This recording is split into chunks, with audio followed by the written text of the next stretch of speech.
Yo, how's everybody going on, man? Greetings and welcome to you know what it is. Collectors Lounge International with the crew, as always. So good to have everybody here, man. And thank you for your patience. Bit of a delay because again, this stupid ass camera decides sometimes that it doesn't want to work. So you gotta kind of refocus it.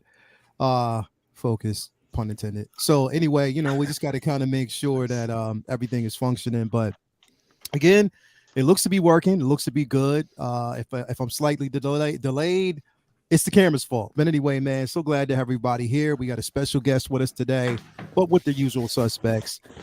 So before I get to that special guest, let me just basically bring in the crew. Let me introduce the usual suspects of individuals that we always have with us every Sunday that makes this a delightful experience. First off, we're gonna bring in Mr. Clean himself. No, Yes. You don't need them. Whoa. Yes. Ship her. It's done its job. Hi. Wow. Okay. Maniacal laugh. Such an introduction. So, what an introduction. He's talking about What's the up? shippers. We don't necessarily need that. So he got rid of his shipper. Okay. We see you, basically just making a statement with that. If you haven't seen the video on the actual shippers, you want to tune in to 1 6 Figure Focus's channel, and you'll definitely get an update on that and the reason why he just ripped the fuck out of that shipper just now. So we'll see how that goes. Anyway, Next man, week I'm thank you doing for a being phone here, book. man. He reached like a phone book. Right? How you doing, brother? How you been, man? I'm good. I have to tell you, I saw the funniest crap today in Dublin. So I went into Dublin today just to just get a bit of breakfast and have a walk around, just chill out. And I see this guy, and he's wearing a white sleeveless t-shirt, and he was a fairly built guy, and he was on a motorcycle standing up, and on the front it said MAGA, Trump won, and on the back it said F Biden. I just don't Ireland. understand. Wow. Whether you like him or not, it's like that guy has a lot of free time. But it was just the most bizarre thing. I kind of looked. I turned to the person I was with. I was like, "Did that just happen?" And they're like, "Yeah, that just happened." So yeah, Wow. maybe it's Okay. preparing for It- tomorrow. Happy 4th of July, everyone. Oh wow. Wow. Okay. So he just wanted to make a statement, to each their own. But over there, that's interesting. So I Crazy, guess yeah. we'll just roll with it. We'll just roll with it. But yeah, so glad to have you here, brother. As always, man. Next up, we got El Loco himself. I don't know why he blocked his camera just now. What's going on, man? Uh-oh. We got El Loco Lou in the building, man. So thank you for being here, brother. So glad to have you here, man. What's poppin', going people? down? What's popping? Thank you. Thank you for having me as always. Anytime, And, man. yeah, just woke up. You can see I still, wiping the cold from my eye. And Okay.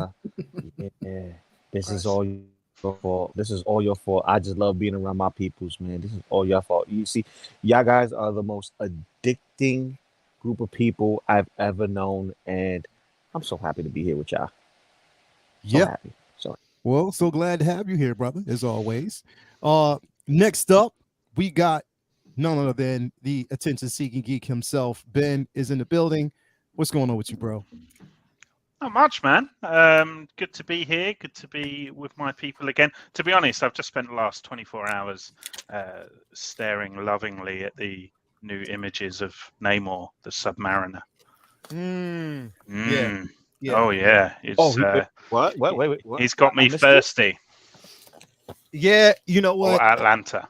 And we're going to talk about that in a minute because I'm kind of happy about that. I'm happy about the route that they're taking with this particular film. But we'll talk about it in a minute because it makes perfectly good sense. And the simple fact that they want to separate the, you want to actually separate it from, Aquaman in a traditional sense of what we actually get with Atlantis. You want to do it something totally different. And I'm glad they did it. It makes perfectly good sense to me, but we'll kind of dive in that in a little bit. But Ben, as always, man, thank you for being here, brother. Next up, we got my man Killer Cam. something for you, buddy. Right. There you go. I got one. Yeah. That was his credit card bill. It was a McDonald's napkin, but it's okay. Yeah, man, glad to be here. Thank you for having me. It's been raining. Has it been raining where you are, Leo? Nah, sunny. Nah, it's been raining here, bro. Sunny, Trash. baby. Trash. 4th of July weekend. Been watching Wimbledon on TV. That's about it, man. That's it. You watching Wimbledon? Like Yeah, that's like You're more that's British than me. Okay. boring. That's Boring. That's a bougie, a bougie way to spend your Sunday, bro. So you got tea? You got to do the tea with you, grunts. bro? Do the grunts. No tea today. No tea today. Just You got no tea with you? I just Okay. got time. That's- time. So. No Okay. crumpets? No crumpets? No tea? no crumpets and tea. Not today. No crumbs. Okay. No. Well, I mean, it's cool. I mean, it's definitely cool to we're glad to have you here anyway, regardless. Thank you, man. Appreciate it. Yeah, I good to turned have it you. off to be here. Okay. Yeah, you did turn it off to be here, man. So I do appreciate that. Bro. Thank you. I appreciate it. You appreciate man. it. Hey, Not ladies, you had a choice, don't be afraid, ladies. You'll get the Killer Cam voice as the show goes on. So Yeah, if you didn't get it earlier on, it's kind of high right now, but yeah, but you you'll gotta get work into it. You got to work into I it. didn't It's drink gonna enough flow. liquids this morning. Exactly. It takes a little. Exactly. Oh, He'll flow into the yeah. Killer Cam voice, so don't worry about it. He got you. Me, And me. actually, bro, thank you for being here. Thanks, And man. special guest today is my guy. We talk often. Do enjoy his channel. A lot of his reviews. He has two different options here. He basically does a lot of reviews on film. If you haven't checked him out, definitely you want to do that. This is my guy. Reviews with Rich. Man, What is thank you going for on, being here, brother. everybody? What's going Thank on? you so much for having me here. It's made my Sunday. I've had Yeah. a family focus few days, so it's really nice to hang out with you guys. And thank you so much for the invite. It's an As absolute always, pleasure. man. Always, man. I'm so glad to have you here. We try to, like I said, it is Collectors Lounge International for a reason. Mhm. And this is a special occasion. This is a special week, man. And we're going to talk about it. We're going to jump into it. But I'm so glad to have you here, man. As always, I've been trying to get this to work and to finally have you here, man. I'm super duper excited. Man, pleasure. Thank you. This is I'm just going to say right off the back, man, this is a very expensive panel. It is a very expensive panel to have, man. Like straight up, like, yo, Euro is expensive. Like straight up, it is an expensive panel to have. I mean, number one, I gotta match this guy's fly all the time. Like it's just like every Sunday I gotta make sure that I'm okay. I think he's just downplaying it, but he does have a haircut, so he's not wearing a beanie. So you always gotta match the flyness, you know what I mean? But yeah, man, so glad to have everybody here. What I want to talk about first, though, just want to jump into. I'm just gonna rip the band-aid off of this real quick because Be gentle. No, everybody rip the out Band-Aid there, off? Gentle? everybody out there who is attending Star Wars Celebration in London. Yes. I am extremely happy for all of you guys because yes, I will be attending myself, and I'm excited. But this I'm is gonna where the lick your face. excitement goes completely Actually, I'm out selling the my window. ticket. I have a Friday ticket for I was anyone. like, No, this is where the excitement goes completely out the window. Star Wars Celebration, StarWars.com, Read Pop. Y'all gotta work on your fucking ticket selling system because the shit pissed me off to no end. Let me tell you what happened, bro. I get in 2 to 3 minutes before I'm in the queue. I'm just waiting. Yeah. I managed to get through. It took me about, say, 10 minutes to get through, right? I'm in. I see the Jedi ticket. I'm like, well, I want to get it, but it's just a little bit too expensive for me right now. I'll just get the 4-day tickets. You know what I mean? Because I want to be there 4 days. This is what we do. So me and Toya, we get the 4-day tickets.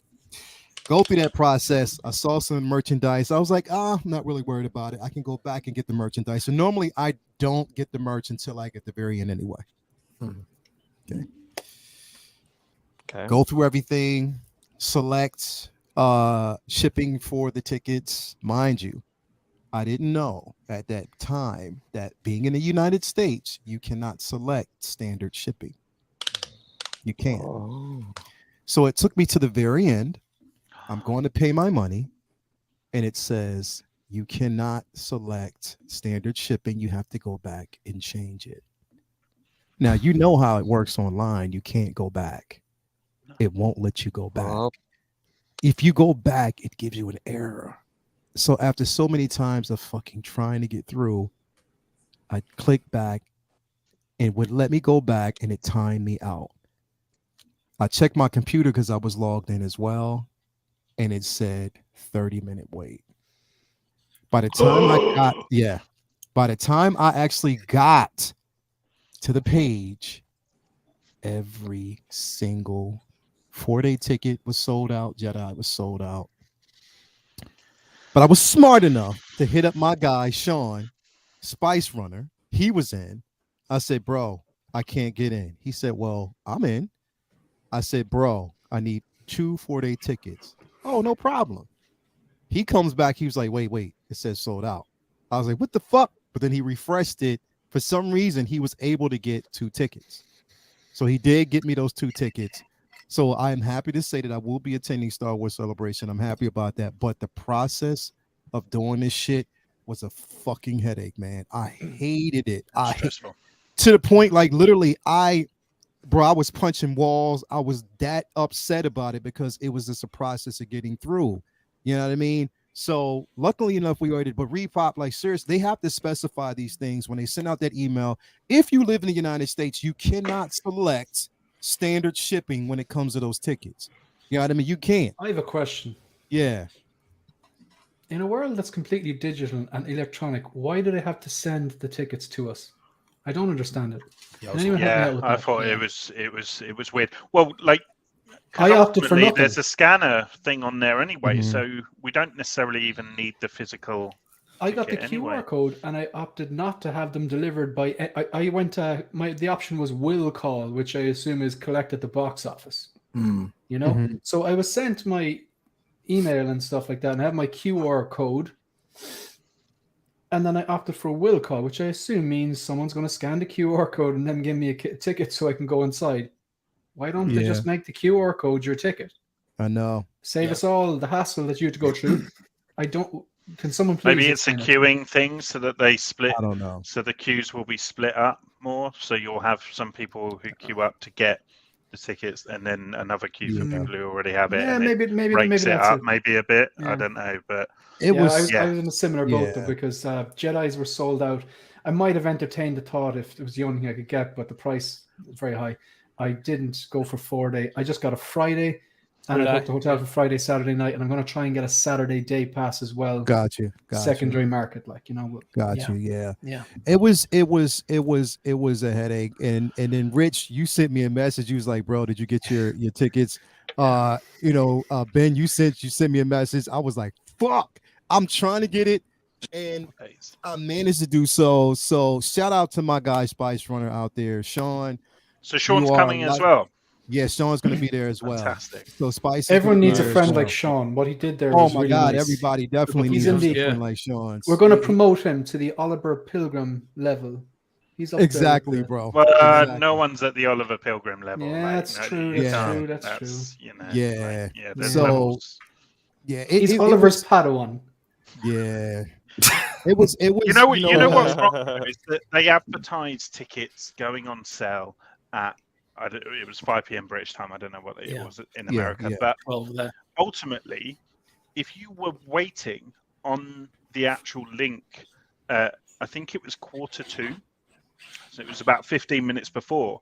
Then you joined the queue earlier, sort of thing. Yeah. So a lot of Oh, that's people who cheeky. were Yeah. coming in at 5 o'clock were actually at a disadvantage Yeah. because people Yeah. like Kinos like me were there 15 minutes early Yeah. to get in. So yeah, I do feel for anyone that wasn't able to kind of get the tickets they want, but I'm sure, look, a lot of things can change, can't they, for people in the time, Mhm. and I'm it's sure long there'll time, be yeah. I'm sure there'll be a lot of tickets kind of coming up on the Yeah. secondary market. If Yeah. not, Shane, you might have to do some unfavorable things in an alleyway to get what you need. Well, if it means give them £20, I'll do that. No, Okay. Yeah. I'd often go over to London for gigs back in the day, and without any tickets, and just go and buy one off a scalper. And usually, if the gig is started, they get a bit antsy, so they kind of give them to retail. So I'm not sure is that going to work the same as Star Wars. Hopefully, I'll have the Saturday ticket secured before then. But Yeah. if not, I'll still be there anyway. So I may as well. It'll be Jawas outside flogging them. Yeah, exactly, Yeah. exactly. Yeah. It, That's it it. was I just think that they definitely need to change their process, going forward. It needs to change because right now it's again, it was just such a headache doing it. And even I think that, probably even considering the fact that we're here over in the United States, there's, and especially, Europe and the United States should actually have, individuals here who distribute the tickets. That way it's not, you know what I mean? It doesn't get Like Sideshow. confusing at some point. Yeah, like Sideshow, right? But yeah, it was, bro, it was such a headache, trying to get through. I was just, bro, it was exhausting. It was literally exhausting, but made it. Everything actually worked out. So yes, we'll be attending Star Wars Celebration, so I'm excited. It's going to be the very first time, that I'm having the experience in London, this way. So, I'm super excited about it and super excited to be there, man. So You're it gonna love it. is. You're gonna absolutely love it there. Yeah, I cannot wait, man. I definitely cannot wait for it. I was trying to get Cam to go, but Cam not being a Star Come Wars on, fan, Cam. you know what I mean? Your baby will be due, but don't worry about that. Yeah, Come over to London for Exactly. a Star right. Wars So, event. he or she'll be okay. They'll be Yeah. all right. Like, I think yeah. I think it was super exciting, man, for Toya, because she's, like I said, her first time in London, and on top of that, I wanted her to go to kind of experience the fashion life, high fashion life, and I wanted her to kind of get some ideas. She has certain places that she wants to go, so I was like, all right, cool. Let's kind of make that happen. Like Primark. London's a great city. Yeah, yeah, There's bro. a phrase, if I don't know, some poet said it, if you get tired of London, you get tired of life. But or you just run out of money because it's very expensive. Yeah. But it's This is a true. great This is city. true. Great city. This is true. So I definitely can't wait to, and then to see everybody, that right there is the price of admission. So can't wait for that. So again, It's gonna get so naughty. excited. Yeah, it's Naughty. it's Do they super serve exciting, beer bro. in the convention floor? I know that shouldn't be my priority. I'm just wondering. Like, It's a good question. I'm good just question. wondering. Do they, Rich? There's different vendors inside the Excel Center, and some of them do sell beer, I believe.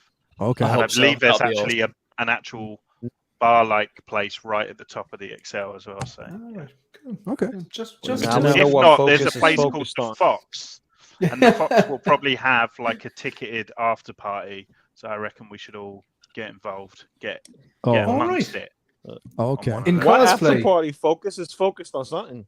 He's like, In oh yeah, I'm cosplay. a party now. Forget that. Yeah. I'm going to be rocking my Jedi gear. I'm going as generic Uh-oh. Jedi number 5. Jedi number 5. Yeah.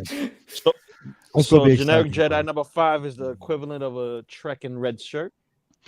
I'm just going to be that fat bald Jedi that was in Attack of the Clones. You couldn't really see him, but he was there. All right, man. But look, it's so glad to have everybody here. Let me address the chat real quick before we super duper dive, man. We got Damon Zapp out there. Thank you for being here. We got the Empire Strikes. Thank you for being here. He basically says I was going to ask some about the beer. Shane, it's crazy. This guy, a man after my own heart. Definitely. We got Ashley Chase in here with a super chat. Thank you for coming through. Ask Rich when can we expect a Peppa Pig factory? Ashley, There's a little you little. Oh, bastards. got you, man. That's my buddy. I took my daughter to see Peppa Pig live yesterday, Word. and I got Okay. front row seats, Nice. and Word. she absolutely loved it. She's 3. It blew her mind.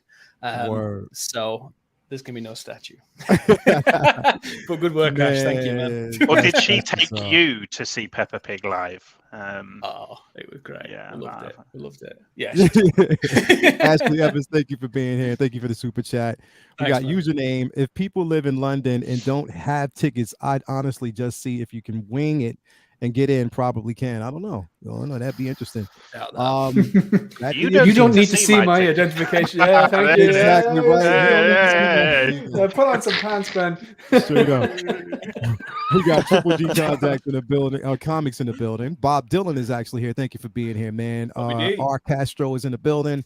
Oliver Pilgrim. We have Braden. We got SJC 360 in the building. Figurassic Park, my guy. Thank you for being here, man. I am Legend 0000. Agent Silver Fox is in the building as always. We got two Ferns. James T. Keegan is actually in the building. Thank you for being here. Jason T. Keegan. Let's see here. We got the Extreme. Let me see here. Who else we got? Clone Collector as always. Who else we have? Brandon Salas in the building. Real Limes is actually here. Fabulous Disaster.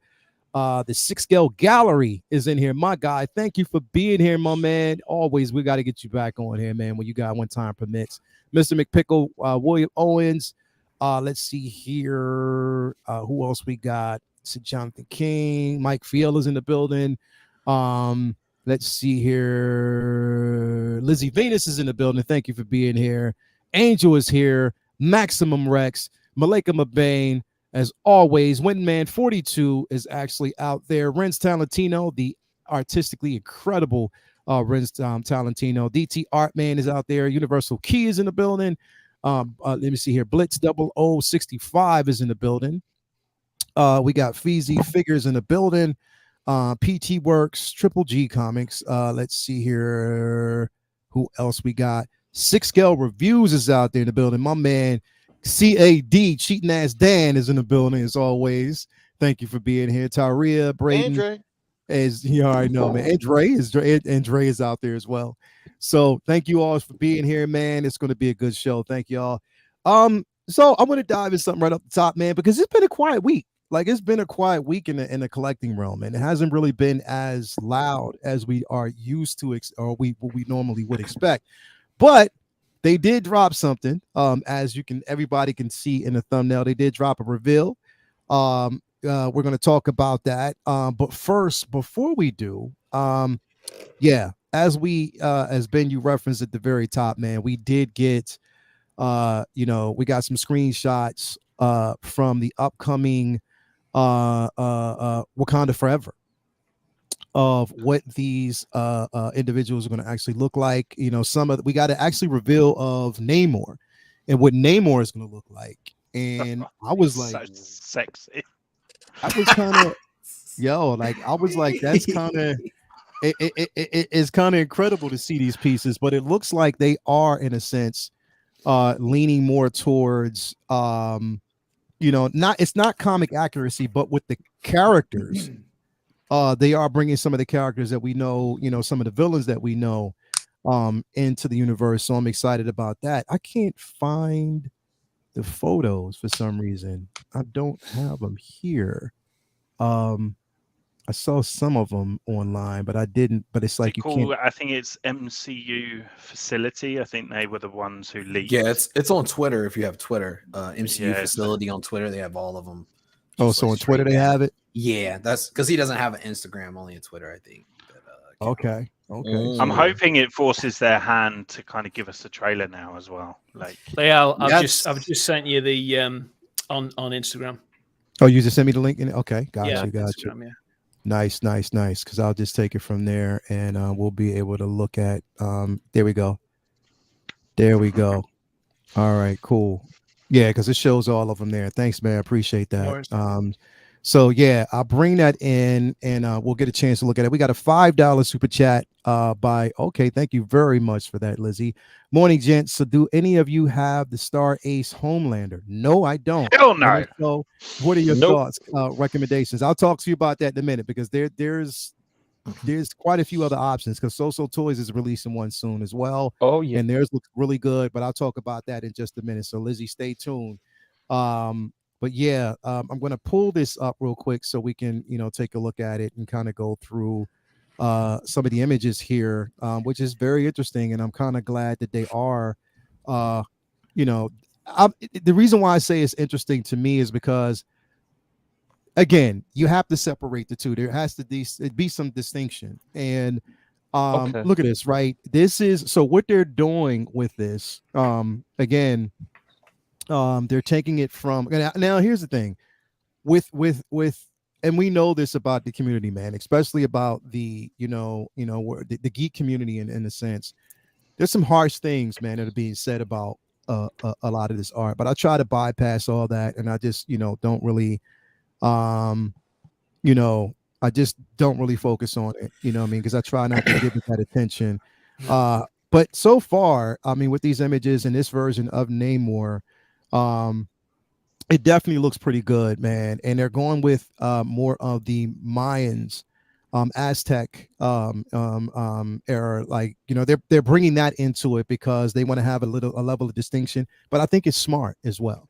I think it's smart for them to do that, to have the battle of two tribes, and do it this particular way. And it looks like as well that the Mayan influence also has, and we know with Aztecs, there was always a lot of highly intelligent glyphics and glyphs, and we know that pretty much there's a lot of importance about the history, and I'm glad that they're doing it this way. In my opinion, it makes perfectly good sense.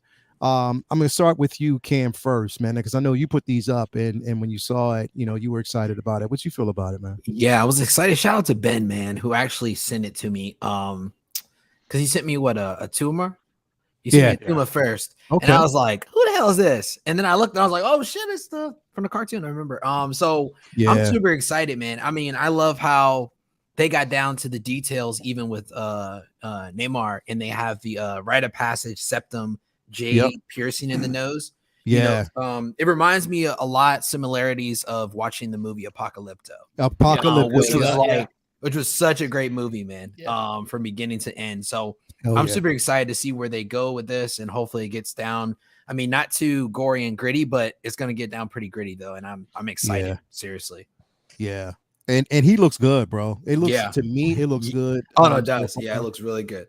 It really reminds me of El Dorado, like the city of gold. You know what I'm saying?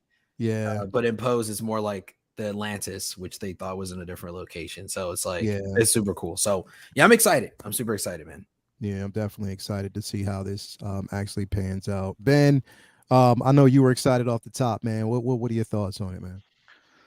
I'm really, really excited. Like I think the thing is with Namor, like you cannot just interpretate that in a simple way, just kind of showing how he looks in the comics, because it would look silly, just some white guy in some Y fronts and wings on his foot. Like it would not look right.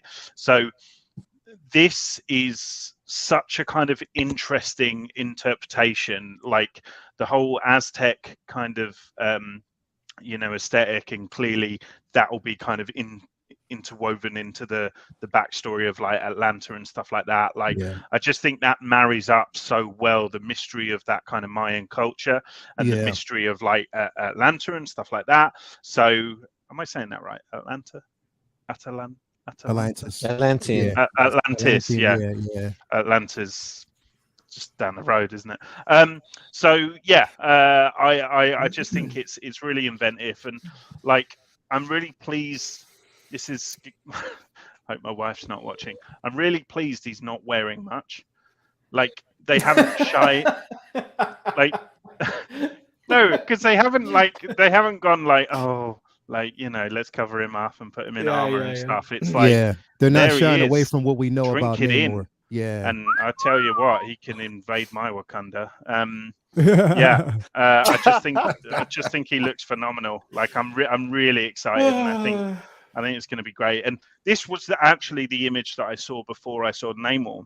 And this got me hype alone, because I just thought it was such an inventive way to kind of interpret a Tuma's look, which is again, if you just show what it is in the comics, it's going to look silly. So it's a really kind of inventive way. All right, a tribal way to interpret Satuma, because the comic is, I mean, I guess you have to say that in the comics, yellow headpiece thing, isn't it? It doesn't look. It'd be hard to kind of interpret and translate Atuma's look into the into just like live action without it looking like really kind of goofy in a sense. Yeah. Oh yeah. But the But I level of think detail on this, if you like really zoom into this image and stuff, you can see just all the intricacies and detail on the costume design. It's like, I honestly think these will be up there with some of my favorite kind of costumes in the MCU. And I think I did see a full body of Namor, and I think he has got the wings still on his boots, on his ankles. Yeah. So I'm excited. I guess what I need to know now is, who are they up against? Who is the? Because it's like, does this mean that neither Okoye or Shuri are going to be taking on the mantle? So who is now? I'm getting very anxious to know. Yeah, what's the plot? Like, what is going to happen? I know. Yeah, like I don't want to know everything, obviously, but like I need to know. Right. Okay. So we've got our bad guys now. So who's the good guy? Who's our hero of the piece? And I know these two will be heroes of the piece, but it almost feels like by them being in the same promotional image, that indicates to me that they are not taking on the mantle. Yeah. So who is, damn it? Who is? That's what I'm saying, man. Like who will we see? Again, we got Okoye, we got Shuri here. Hot Toys, come on, man. Stop playing. Stop playing. Like literally, Okoye, it's been years and you have, come on, man. Listen, anyway. I can't say it enough that I'm excited about it, but I am skeptical because again, it's the simple fact that T'Challa's story is so rich. There's a lot of history behind that character, and to not have him to not have him as part of the film, or they're saying that they're going to give it a proper send off, but to not recast or to have that character, I'm just wondering. In my opinion, I think it's a disservice to the character itself and the IP. And we know, and I know that someone like, Chadwick would have wanted someone else to pick up the mantle of that. Why couldn't they have done it? I mean, we need to have that story told because T'Challa is so culturally important, in general. But Rich, what do you think about it, man? What did you think about it when you saw these images, bro? These images are awesome. I think they are holding back exactly what Ben said there. I think they're purposefully holding back quite a bit. The level of design in Namor is just amazing. I think it looks fantastic. Obviously, it's going to be overly stylized. These are kind of like poster / concept art. He might not necessarily be that huge. If he is, he's been hitting the D ball in the test. Hell yeah. Because we know the actor himself is not that big. Yeah. So unless he's been out there like really putting in work, he's been putting in the work. Yeah. But it looks fantastic. I do think, like the guys said, not to echo what they said, but very much falling on the Aztec and the Mayan culture. I think obviously that was hinted at with Endgame when she was saying, the tremors underwater. So that leads into this. I do think we're going to get a mid-credit scene that's going to hint, or maybe a trailer at the end of Love and Thunder for this, because obviously this is the next film afterwards. So I think they're going to drop a trailer then. But I love this design. I think they all look fantastic. Obviously he looks fantastic. How good does he look? I mean, who's playing him? Do we know on this one? I don't know. No, I don't know. I hope it's not fully CGI. I think they'll be kind of. I think they'll be. I think they look fantastic. With what you're saying about replacing Chadwick, I think because Michael B. Jordan was so close to Chadwick, I think they might try and do something where maybe his character got inspired by his death. Then maybe he kind of steps up. I know he died at the end, but they're in Wakanda. There may be chances there, but it's very, very interesting how they're going to go on this one. I'm really excited for this one. I think I'm more excited about this one than Love and Thunder, to be honest.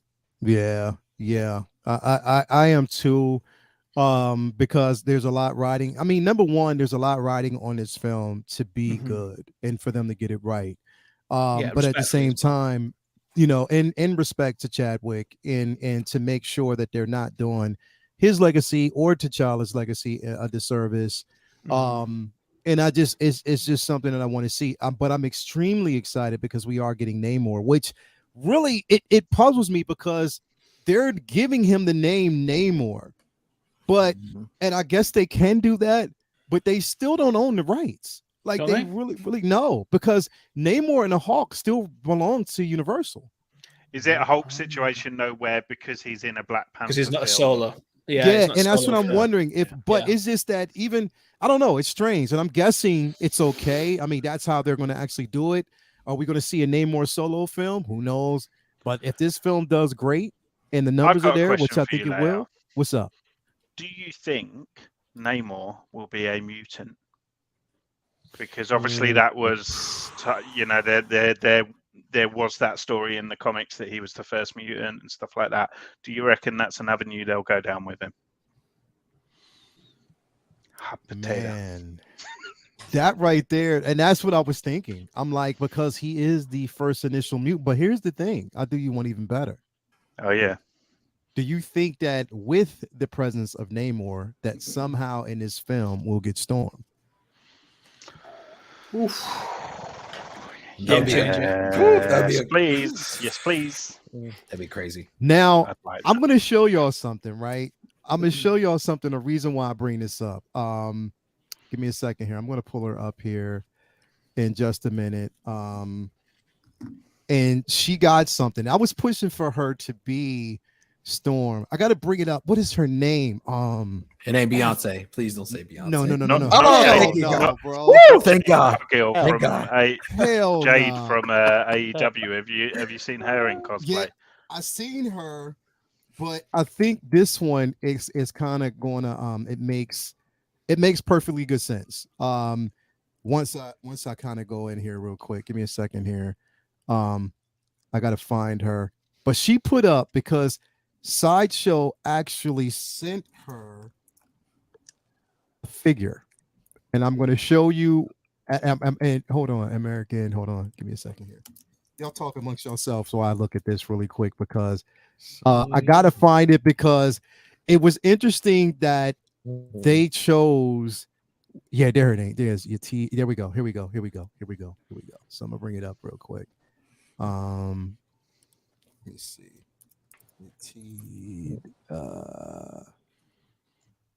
Bear with me, because my computer just kind of works incredibly slow sometimes. Here we go. So I'm gonna bring this up, and this is what Sideshow sent her. Now, mind you, I had been pushing for her to play Storm for the longest time, and to see that Sideshow out of everybody, any company, because, and I can't wait for the statue, mind you, because I actually have mine on order, so I can't wait till it arrives. But they sent her a Storm statue. You know what I mean? So, am I still on? Yeah. Yes, you are, but you're frozen. Yeah, you're frozen. Looks like he's caressing that mic. Yes. Well, not to interrupt, but what about M'Baku as well? We haven't had any kind of concept art for him either. He's a candidate, isn't he? He's a candidate. He's amazing. I mean, he should be. I think that would be awesome. He's an absolute beefcake, though. Can you imagine him in the suit? Like, I don't know. Do you think he's big enough? Have you ever seen him in slap Namor about, wouldn't he? Did you ever hear that watch that film? I think it's a Jordan Peele film. Us. Yeah. Oh yeah. One of my faves. That is creepy. Yeah. She's brilliant in Such a good film. Yeah, Nyong'o. Yeah. Has anyone seen the new one? He's released a new film. I haven't seen it though. It's not out yet. It's called Nope. Nope. Yeah. I don't want to know anything about it. Like, I'm gonna go see it.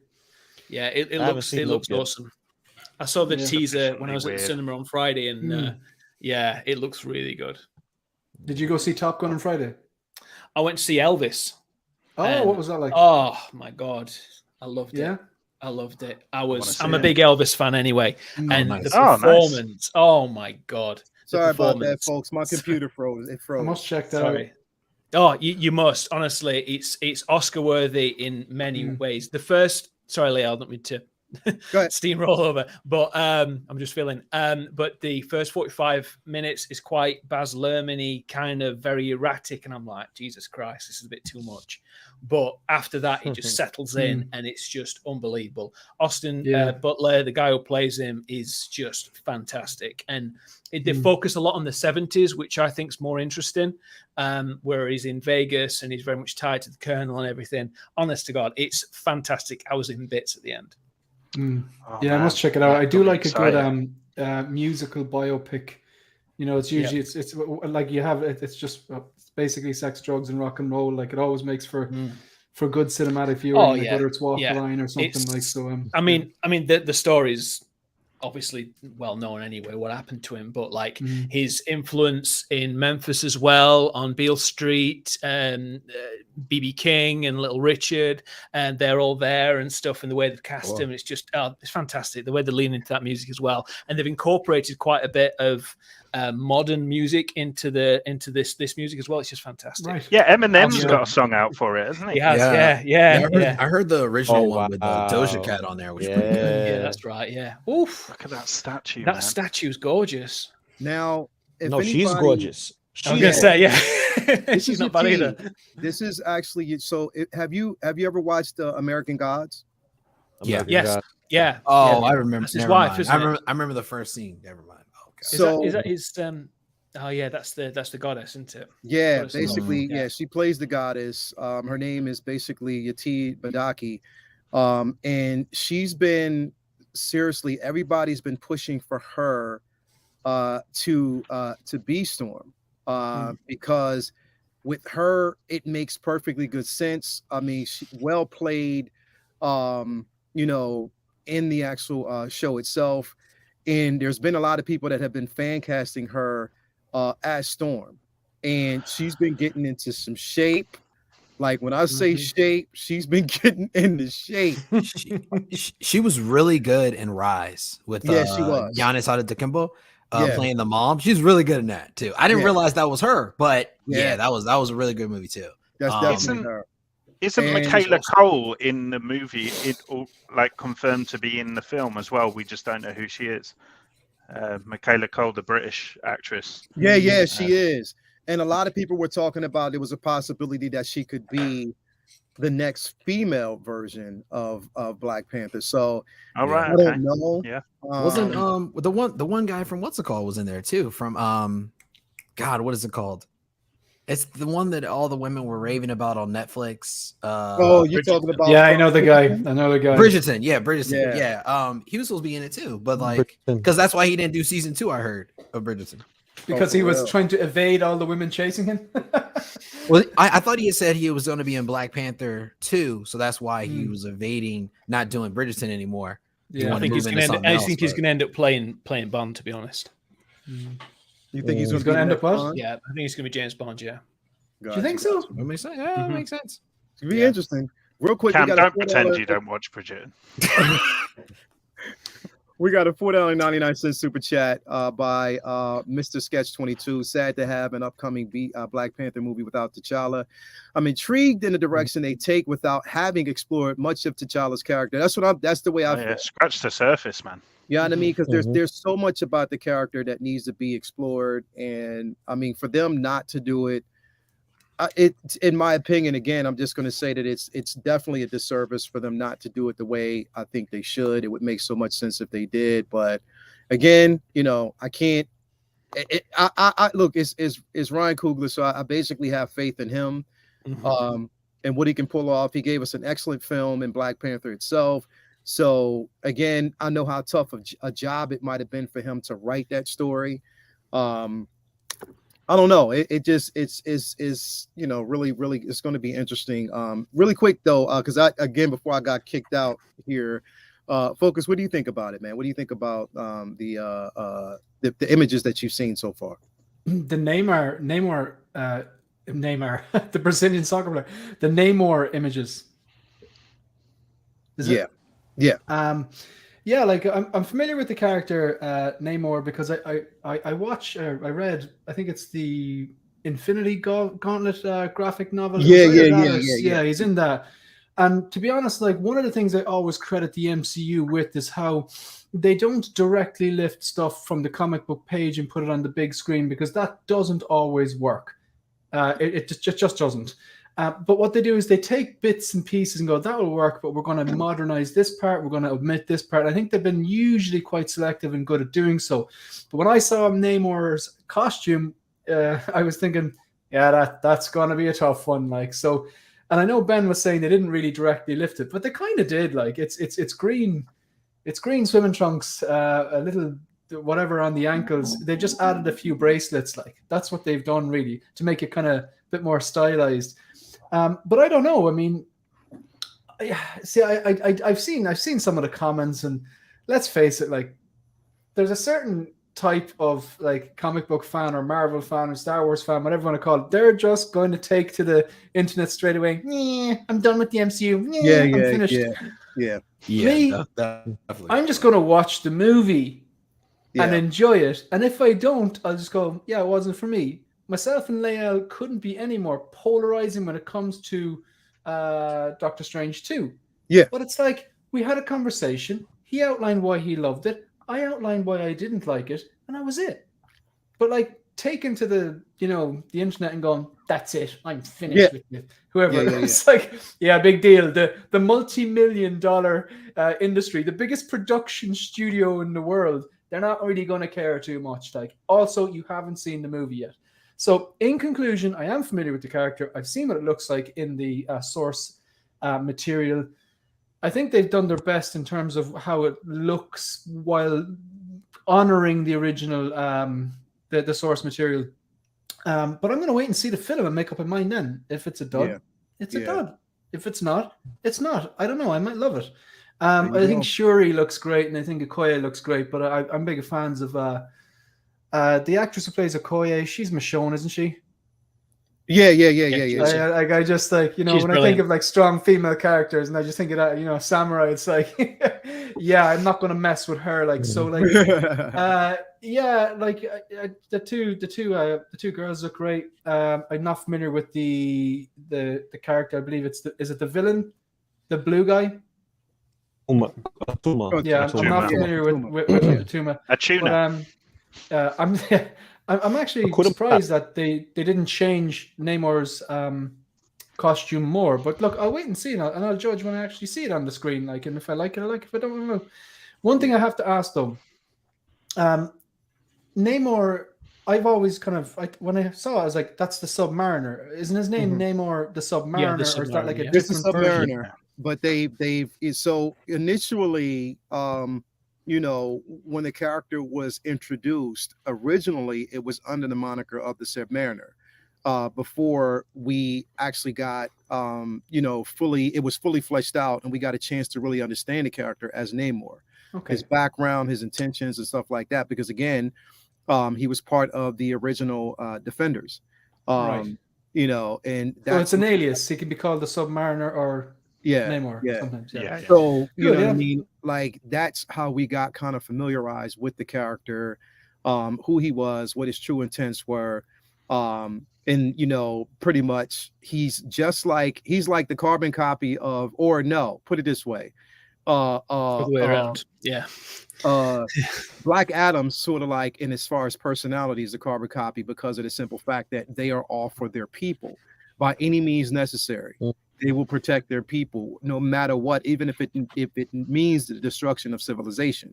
That's just the way he sees it. You know what I mean? So it's going to be interesting to see how this basically plans out. Lou, what do you think, man? I wanted to get your thoughts, bro. Bro, I'm stoked because I haven't seen these images, and I'm like, oh boy, they tapping into the culture for real. You can tell by the costumes, and I'm really, really excited to see how their costumes going to be, just like Ben is, because this right here is taking their costume designs to another level. Instead of going with the tactical looks for all these superheroes that we know and love, from Cap to Spider-Man, because even Spider-Man got somewhat of a tactical look throughout his journey. Here we have a very, very indigenous look, and saw that a little bit with that with Wakanda, but here we're gonna like costumes upon costumes, like the oh man, I just can't wait. It looks phenomenal so far from what I'm seeing from these. And Namor's look, it looks like they pulled him out of the comics and just gave him a little sprinkle of modernization. I'm glad they didn't give him the unitard with the sleeveless arms because it's like we've seen that style before in The Boys. We've seen that style similar to Aquaman, and just to have Namor the Samaritan, somewhat of a classic representation, is great, and showing off that physique is like okay. Not only are they, getting the comic book fans, but they're gonna get all the ladies to come too. Like, oh yeah, look at the hot male, like Mr. will be, swimming and flying and doing his thing. And then let's not forget it, we got the ladies, the powerful ladies that can literally like handle their own regardless. And it's been seen, and we know these characters, and I am excited and still worried on how this film is going to be portrayed without Chadwick, because Chadwick is by far one of those characters that actors, God rest his soul, when he is on film, you can't help but focus on him. So what are they going to do now? He just mainly had that presence. Exactly. He could be walking, like I remember what was it, In the Name of the King? He basically is just walking around laying waste to people, but in a very different way. He's not jumping by any means in that representation, but he was getting stuff done in that film. And it was more of a silent film than it was a verbal film, and it was just awesome just to see him do the role. And you saw his acting prowess that wasn't over the top like Marvel can be very over the top at times, and he has his humor, he has everything. And I'm just wondering how we're gonna get that type of charisma back on screen for the King of Wakanda. So what are we gonna see? That's the biggest question on top of everything else. So going back to the designs though, man, Atuma over here is looking fire. I love when they take a character who is past his time, like it doesn't work for the time period, and they just give him a complete makeover. And this looks like somebody not to mess with. This looks like someone that I wouldn't want to fight this guy barehanded or with a staff. Got to give me a long range weapon. I don't want to touch him. I mean, the thing is, I like how they gave it that tribal essence. That's the biggest thing, is the tribal. And we know, and here's the thing is like people who push back on these type of characters and the iteration of these characters have to understand the direction that Disney is taking right now. You know what I mean? Like literally they're all about inclusion. And I think that's just the way it should be. And if they make it more modern, if you're not even just making it more modern, but just, the realism, if you're trying to, it's a testament to what we experience in life. We want to be able to relate. And I think that everybody should have a character that represents them. They should have something that represents their culture. You know what I mean? But it's just a pushback. And it's just like, some of the stuff I've seen is distasteful, but again, I just don't even want to bring that negative light. Where's the Irish superhero, Lael? I want to see that IRL. I want to see that Irish we superhero. Did get him. Oh, let's go. We did get him. Bullseye. No. Banshee. Leprechaun in the hood. Banshee. In the hood. Who? Banshee. Leprechaun in the hood. Yeah, that's kind of more derogatory, though. And if they basically give us a Sean Cassidy bash, I mean not Sean Cassidy, if they give us a Banshee, Siren and Banshee, maybe a Siren and Banshee film, if they introduce them, I'm just playing. I would love that though. It would make sense. See this guy here? Is this the actual actor who's supposed to be playing him? Yeah. Now, were people saying he wasn't like strong enough or what? Like It was more ethnic. Say it again. It was more geared towards ethnicity. All right. Okay. That's where it I know, was. because your man looks pretty jacked to me, but maybe everyone's just been spoiled because of that new Thor trailer where Chris Hemsworth is basically built like a brick shit house. Oh, Like, showing the you know what I showing mean? the cheeks. The He biggest turned the thing other as cheek. well, the biggest thing is that he nails the character, and Namor needs to be an absolute dick. Like Yeah. he needs to be a horrible person. Like Yeah. so I really hope they kind of lean into that. Yeah. And who knows, like maybe this is the start of seeing the MCU's, you know, that universe's version of the Illuminati. You know, maybe the seeds are placed for that, because that was one thing that really miffed me about Doctor Strange, was that we didn't, you know, they had Black Bolt there, so why not just have Namor there as well? Like, but yeah, like why don't they just give us that version, because it makes perfectly good sense. Because it wouldn't have mattered anyway, because he was from another universe. You know, the Black Bolt and Professor X, it didn't matter in the end, so you might as well have just put him in as well. Yeah, I would love this. I would love to see them do a oh my god, what is it called? God damn it. Like they go back like a retro clip where they show like I guess whoever had the mantle before T'Chaka basically trying to imprison Namor, and then Namor finally breaks out. You know what I'm saying? Flashback. That'd be so flashback. Why the hell did I know that?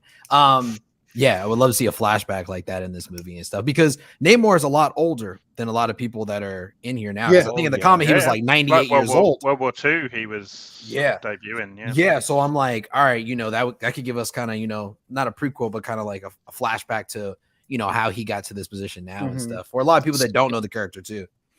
It's a good idea, Cam. I mean, the only problem is with that one is that with the first one, obviously Sterling K. Brown, who was Michael B. Jordan's dad, got killed. Yeah, exactly. So that kind of created another villain. Yeah, so the father again, it might not be able to do that. But that's a really good theory, though. I like that.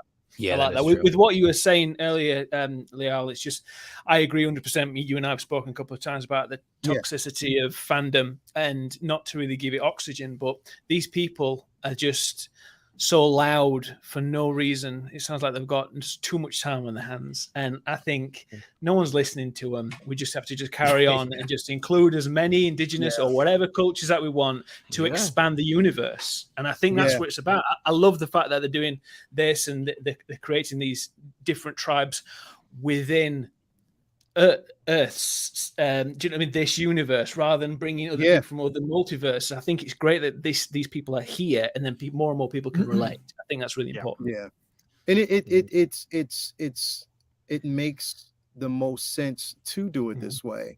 I don't know. It's just like it's like I just feel like some people have been living in either some type of seclusion or, you know, been living within a cult for some reason and haven't been exposed to reality. You know what I mean? Like, if anything, my interpretation, these people don't travel. Exactly, right? They don't travel. My interpretation of Namor, even when I was young and even growing up, is that I even thought that he was Asian, to be quite honest. That was the interpretation that I got of that character. So I didn't give him, you know, so to see him or see a version of him, you know, in this particular version as an Aztec Mayan, I'm like, you know what? It makes sense. It makes sense. It does. And I'm glad that they did it. So again, I just can't wait to see where they go with the film. I'm excited about it. I mean, in Feige, number one, in Feige, I trust always. And also when it comes to, you know, Ryan Coogler's direction. And the thing is, it's like, I know the biggest thing about this film is I know it's going to be an emotional ride, bro. It's going to be an emotional ride, considering the simple fact that we're looking at a film that we no longer see the main actor who basically brought this to life in.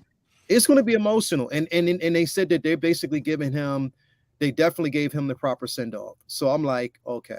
It's going to be interesting to see, but I can't see how it pans. I can't wait to see how it pans out, but I'm excited.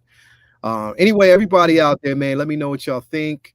How y'all feel about it. If you feel as though it's going to get the justice it deserves. If you can't wait for the film, I know I can't. It's going to be, you know, an event.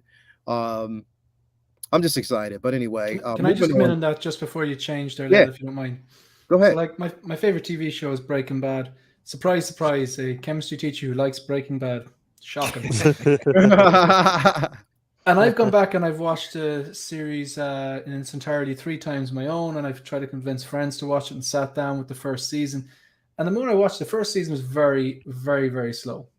Mm-hmm. But that first season, they lay so much foundations. They kind of set out the plot. They slowly give you an insight into the main characters and sub-characters, and they nail down the good story writing. They set the scene, the context, the characters, and you get the payoff then in the last season.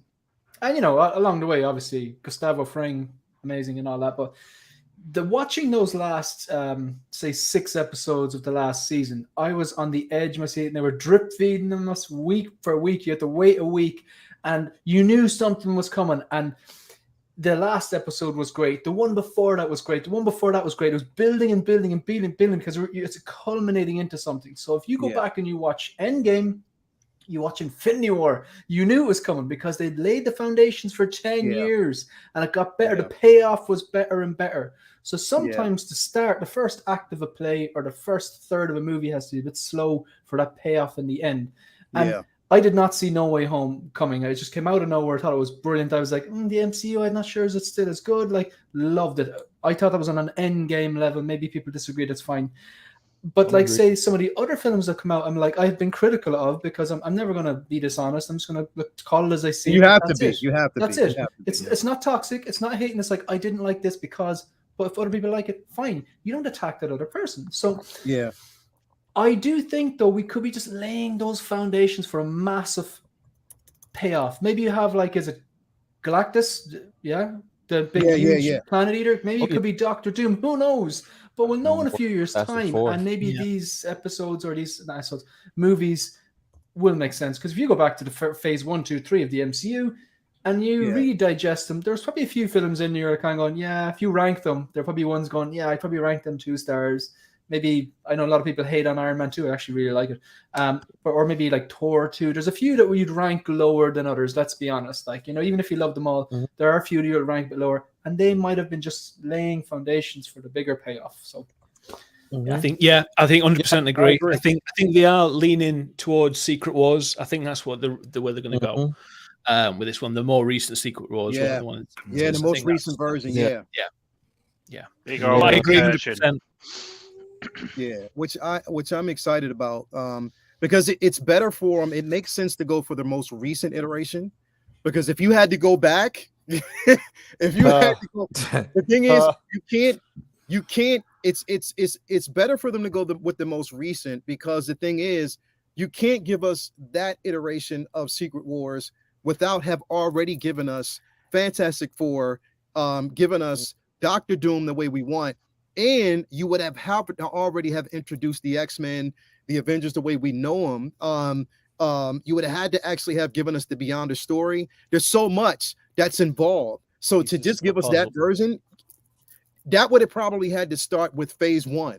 You know what I mean? To kind of go all the way up until now. So Leo, you mentioned Doctor Doom. I can't think of Doctor Doom without thinking of MF Doom. Were you an MF Doom fan? Doom. Yeah, hell yeah. And he passed away recently, didn't he? Last year. Yeah. Rest in peace. I can't think of obviously Doctor Doom. I can't think about Doctor Doom without thinking of MF Doom, bro. Like you know what? I love you even more today. Listen, just to all the Americans watching in Ireland, we have electricity, running water, the internet is so helpful. You have internet? Music. I go to gigs, I've seen DJ Crush Line, I've seen, Action Bronson. He's speaking my language, and now he's speaking my language. I'm like, Jurassic 5. I saw Jurassic 5. Yeah, come on, man. Come on, man. Yo. You know what, though, with Secret Wars, that first Secret Wars was just to sell toys. It wasn't a story. It wasn't a cohesive, good story. So it has to be the most modern. You're speaking about the comic version, right? Yeah. Original comic is not a good. If you go back and read it, it's not good. No, it was just a and it was to sell. Yeah, it was to sell toys. So I do hope they go for that second version, but that second version is so. involved with the Fantastic Four and Doctor Doom that I don't know how much time between now and then we have to really kind of flesh out that story, but we'll see. We'll see. And that's what I'm saying. Yeah, go ahead. I was gonna say that we live in an age where everything's at the touch of our fingertips, literally. So a lot of us have to be patient for these stories to come out, because you can put a lot in the comic book more so than you could put on film, because you got to think about costume design, the script, the direction, the tone, and all that other stuff being placed in with a bunch of different individuals that have their own mindset, their own interpretation, and their acting prowess that they have to put. And then you got to take account for the CGI and, you know, weather, the basic stuff, weather when you're filming outside, right? So, you know, for people who go a little bit AWOL about, you know, oh, you know, we need this, we need that, we need it now. You know, it's like children, you know, spoiled, you know, just like I want it now, give me now. Like I gotta have it now. You can't wait. Yeah, that's the thing, is everything has to be fleshed out. And I feel attacked, guys. I feel attacked. Yeah.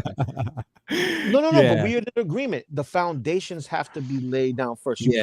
You can't plant seeds if the soil's not right. Yeah. You gotta basically make sure that everything is, the groundwork is good. And this is what they do, like, and that's why they have these meetings. We want to wait and see how it plays out. And I think it will. It's going to be incredible. Real quick though, moving on though. Let me just make sure I got the chat here, man. Everybody out there, see you guys. Somebody said Howard Stern's supposedly leaked that they're filming a Doctor. Yeah, I did see that. Howard Stern's did leak that they're currently filming, I guess, a Doctor Doom film, which I'm like, okay, I believe it when I see it, but if it's not right, you're not going to get my vote. But we'll see how that actually pans out in the long run. Real quick though, let's just kind of dive into this one. This was something that was released or revealed this week. I'm extremely excited about, but it did come with like a few mixed reviews. Not too many people were really feeling it. I love it. I'm excited about it, and I don't know. It was again, it's just one of those situations where like either you know hate it or love it. You got to respect the simple fact that it's an amazing looking piece. But again, if you haven't followed the video game, then you're not going to really understand or know it for what it is. And again, that was the reveal of what is to come with this Purge Trooper. Now, this is the Purge Trooper that, if you're not familiar with the Purge Trooper, originally we got, you know, a version of, and it was a Gen 1 version of the Purge Trooper in Fallen Order, which is an excellent game. If you haven't played it, play it now. Cam, go get that. I played it. I played it already. You played Jedi Fallen Order? I played it. You played it, Cam? Yeah, I'm playing it. Played it. Second Sisters Troopers right here. Come on, man. You played it? Damn. Okay, you played it. Holy hell. I'm playing now. So Cam's ahead of me. I'm playing it now. Okay. So Cam, I'm going to come back to you now because I'm going to give you some time to sit with this though. Yes.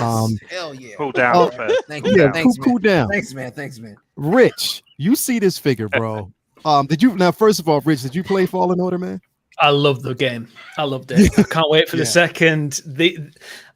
I really like this design. I love the first design because obviously that had the clone trooper helmet on that one. The design on that was fantastic. And had the little trail bit on by the waist as well. That looked amazing. Obviously they're going to release those further on down the line. I really, really like this. I don't collect troopers traditionally because I'm leaning towards OT. I want to get some Mandalorian stuff, but I'm going to start from the beginning for Obi-Wan. So I'm going to start with this one. So this is my first proper trooper, which is going to be awesome. But I love that. I think it's great. Obviously, they didn't have much screen time, if any, really. In Obi-Wan, they were there for like 5 minutes. I love the design. How is that lit in their helmet? Is it just standard batteries, or is there a charging mechanism? Or if it's lit in general, I think it's just mainly painted. Or it might just be like a clear red visor that they're going to have on it. I don't know if they're going to actually light it up. It'd be dope if they did, but they don't necessarily have to. But I'm super excited about the design. It looks amazing, yeah, because obviously the Death Troopers had the green on theirs, and that didn't show up that much. But I think if this red and black all day, it looks amazing. Like that combination looks fantastic. That red and black pops, it really does, yeah. And those with the shinies next to it looks amazing. I think I'll be getting it down the road, definitely. Definitely, man. I think having a bit of a dynamic pose with a few of them taking on Obi-Wan. I know it wasn't in the show, but I think having that kind of dynamic setup would look awesome. Yeah, that's going to be incredible, man. Definitely. I'm so happy about it. And I'm so glad. I mean, it made sense that they start with the Purge Trooper first, as far as a reveal from Obi-Wan, because it's definitely an easier thing to make where there's no likeness involved. So of course, it's the easiest route to take. Same as I wouldn't be surprised if we got like a Vader next. Again, because it's not a likeness, unless they give us an unhelmeted and Hayden Christensen Anakin, or if they give us a split, which they will. We know they will. They're definitely going to give us a battle damaged Vader, which I know that thing is going to sell off the shelves once they release that. Ben, I'm gonna go to you next, man. What do you think about this piece, bro? When you saw the announcement? Yeah, it did surprise me. Like I agree with what you're saying about head sculpts, and I understand why this was the first announcement. But my first reaction was like, "Oh, that's weird that this is the first announcement." You know, in front of Obi-Wan and in front of Vader, in front of Freck. No, Freck's not coming, guys. But I think it's gorgeous. You know, what's nice about it is you do have multiple options with this. You know, if we do get a Reva, then having two of these guys behind Reva would look amazing. Having two of these guys behind Vader would be amazing. Having two of these guys behind a Grand Inquisitor would be amazing. Just having the one with, you know, the original troopers behind looks great as well. So there's multiple different options for this. But for me, it's just not really sort of on my radar at the moment. Similar to Rich, like if I'm getting a Star Wars Hot Toys at the moment, it's going to have to kind of fit into that like iconic original trilogy sort of character mold at the moment. And to be quite honest, I'm sort of tapping out a little bit of Star Wars Hot Toys at the moment, potentially, because I just cannot afford these secondary market prices. Like, so you may have noticed this week, I actually made the decision to move my Luke 3PO and R2 into the detail and populate my module case with a bigger collection that I already have, because I just can't. Even a bloody Wicket I'm like bidding on at the moment, and it's going over £200 for a Wicket. Wow. Don't work backwards, a new man. Wicket is £300. Not with Star Wars.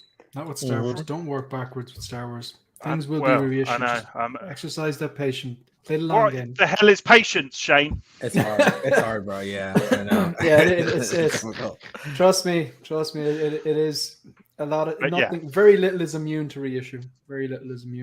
Yeah, definitely. So I'm waiting patiently. Or 2.0. Yeah, I think you know, down the road it'll pay off. It's just going to take some time. But if you can get this figure for like $200 or whatever, I reckon it's a really nice figure for the price that it's going at. Like, and I think you probably will be able to. You know, again, like especially, you know, with the, you know, Hong Kong markets, like basically over there, Hong Kong resellers, you know, once they get them in stock, you know, they're out for a while. If they don't sell, pretty much it does go down in price. You'll be able to get a couple of decent deals. So I mean, again, like it is something to be expected. Oh shit! It's like be ready, man. Be ready. Man, I know. I'm like stretching and shit. I'm like, oh, nah. That was too late. That was too late. Cam. Yes. Cam, remember your training. We got this. Yeah, Cam. So the force is with me. The force, you're one with the force, and the force is with you. All right. Okay. So, Cam, I know that if you were going to start, you would start with OT characters first. Yes, of course. This is something that you've had a conversation with Shane about. I get that. True. This is true. That's true. With that basically being said, you do understand that like going backwards sometimes could be a very expensive experience, right? I see what you're doing here. Okay. Right. So But I just want to put that in your ear as a simple fact I that there appreciate it, might man. be, a reason why you would consider getting some of the newer I mean, listen, bro, I understand. I get it, Cam. This isn't basically within your wheelhouse. You want to go with Marvel more so than anything. But That's true. I mean, can't deny that It looks good. Kind of great, No, right? it does look good. And the hard part about Star Wars, I'll say it time and time again, is that price, man. The price is always so much lower than Marvel is probably ever going to be at this point with inflation. So it is enticing. It does look good. I played the game Fallen Order. Had it with Second Sister, looked amazing. Honestly, the suit alone by itself with the 2.0 helmet looks amazing. And then standing in front of these stormtroopers looks like, I'm one promotion away from being a brother or sister right now, but I love how Hot Toys it seems like every character or figure they're incorporating these wired capings or half skirts. I don't know what to call that. Comma. It's a comma, I believe. Comma. Someone commented on one of my videos during the week saying it's a comma. And they were very particular about it. So they were probably okay. Sorry out there. Comma. Dinner dress. This is me quoting someone, but I like the way you read the lines. Right. Don't make me mad. Don't make me mad. They were very particular. Okay. Even Leo got a comma. Okay. I'm not sure if you see my reply was comma, comma, chameleon. I couldn't resist its back troll. It's right there, man. They open up the door, you just step right in. I'll take it. Yep. That's it. But I mean, honestly, this trooper looks amazing, man. So whoever's adding it to the collection is gonna be great. Hopefully, like Rich was saying, that the light up feature on the visor is like solid. I don't know. Hopefully it's better than Ant-Man, because I used those batteries on there and it didn't take long before I'm replacing them at this point. And I've only had Ant-Man for like a month. So, and I don't keep it on all the time either. So hopefully they figured out some solutions for that. We'll see. But Cam, you didn't answer my question. Who's next? Is this something that you would consider, Cam?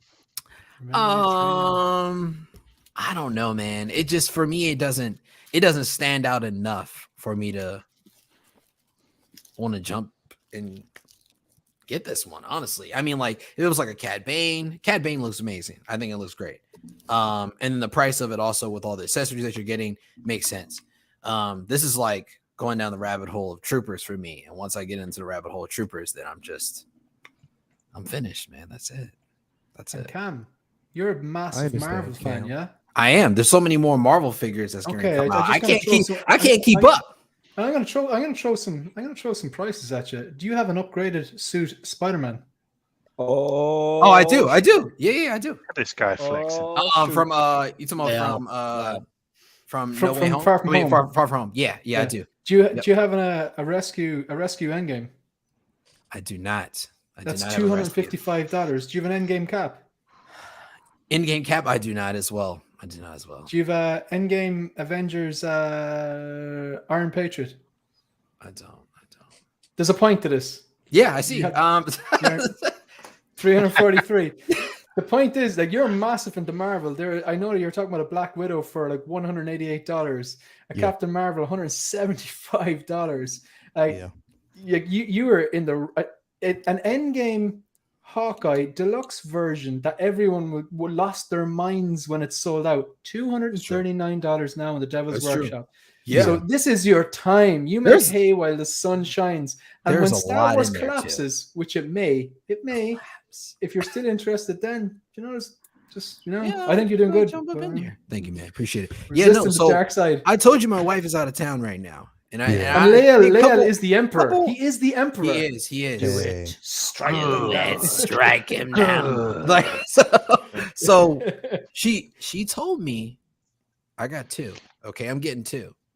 So this week on her 2 figures. So if you're listening, Camilla Moreno Proctor, I love you, and don't you forget. Okay. Hold up. She said you can get 2 figures on her.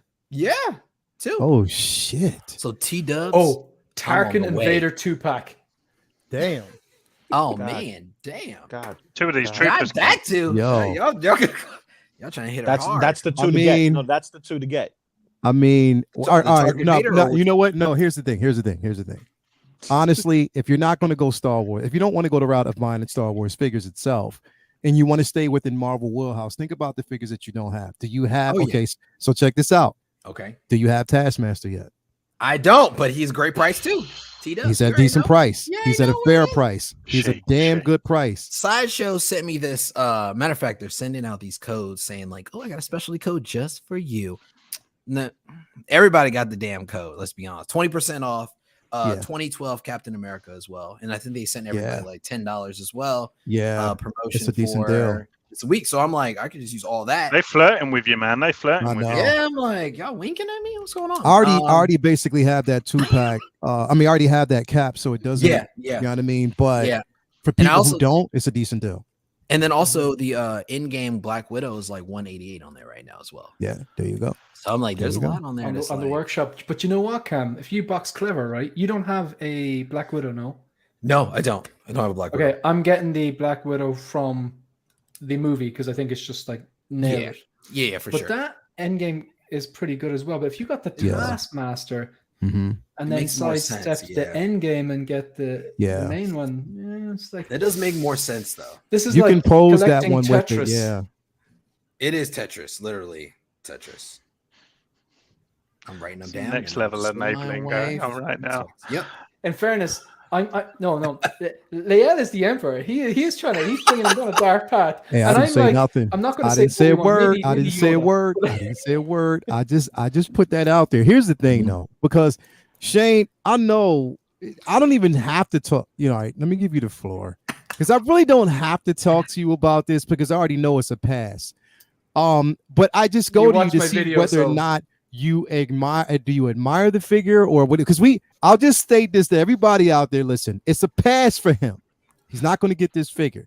And I can tell by just the enthusiasm on this panel that I'm probably the only motherfucker that loves this figure, that is excited about it. But anyway, ¿Qué lo que? do you appreciate it, ¿Qué lo Sam? que? Okay. Daddy, chill. Oh, Okay. man. Where do I start? that? I mean, I just should imagine, like, like, something this. like this would look nice and clean in your display. It would look nice and clean still. No.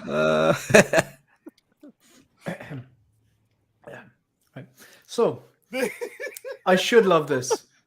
I'm a trooper collector. I have 10 of them. You know, I've got 2 coming in this week, the transport and the assault trooper. I'm a trooper collector. I love the troopers.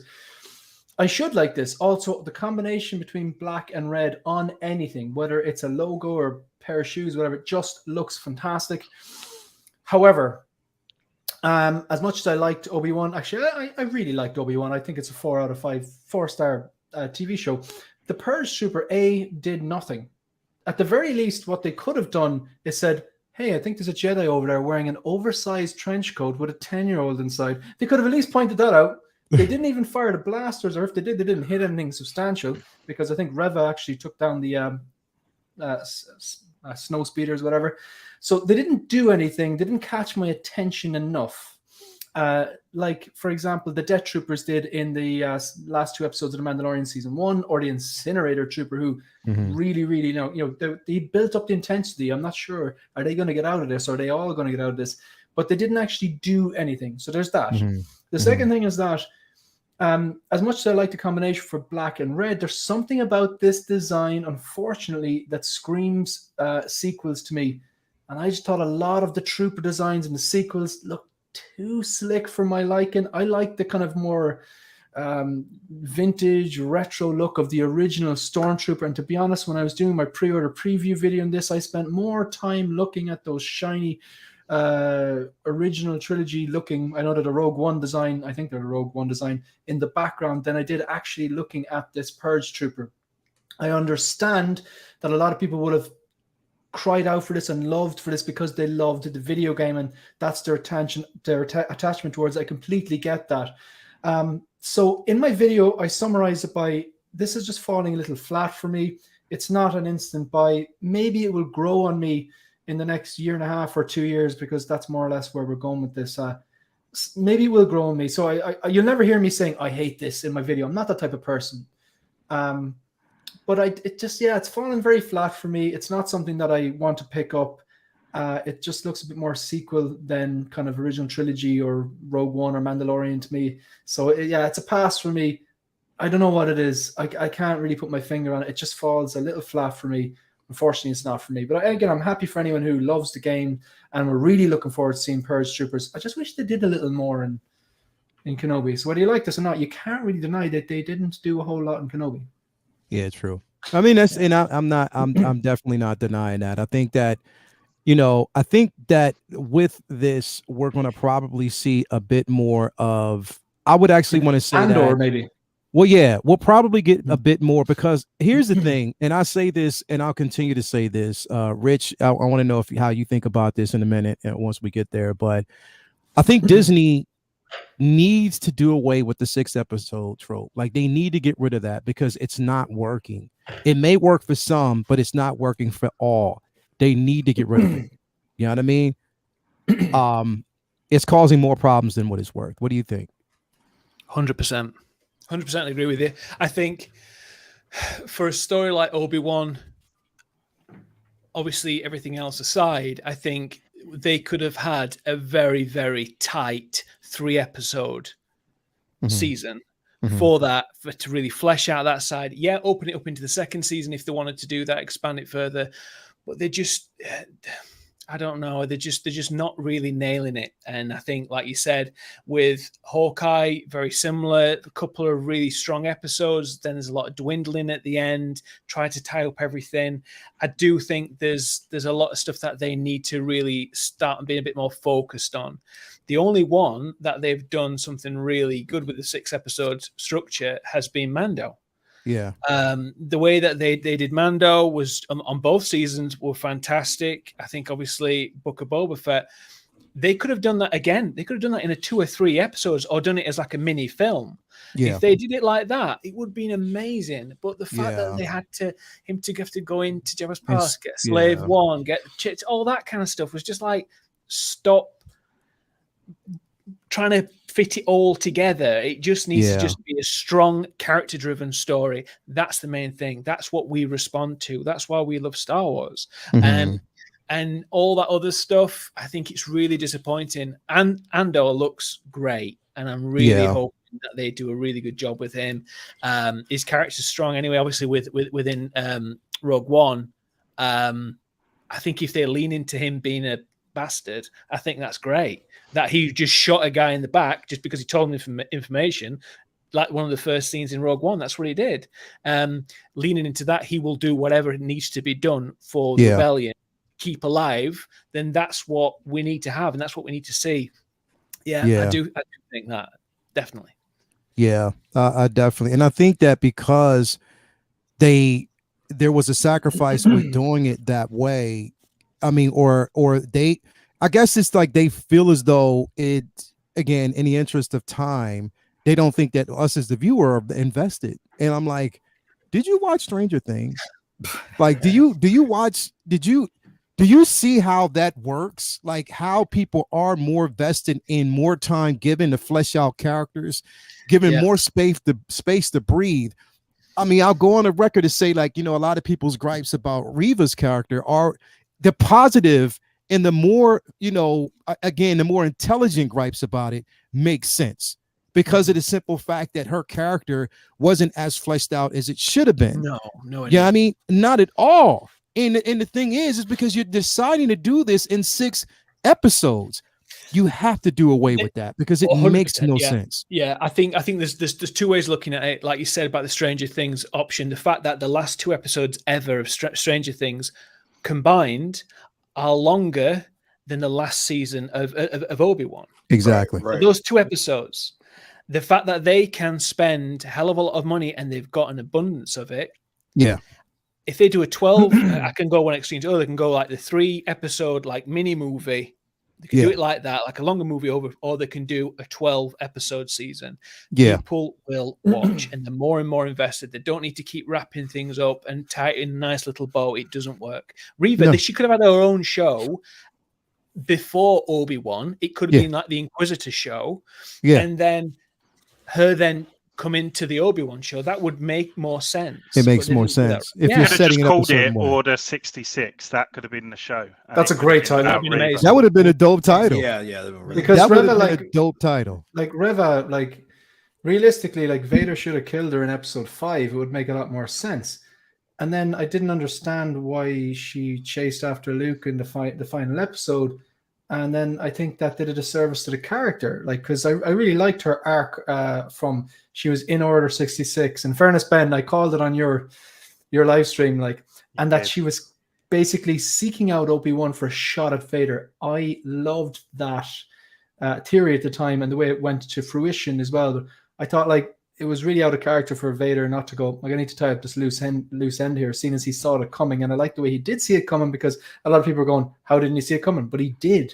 So I think they're definitely, the show was a victim of the 6 episode. Everything has to be tied up or not, or whatever. I do think she's going to get her own show, though. Yeah.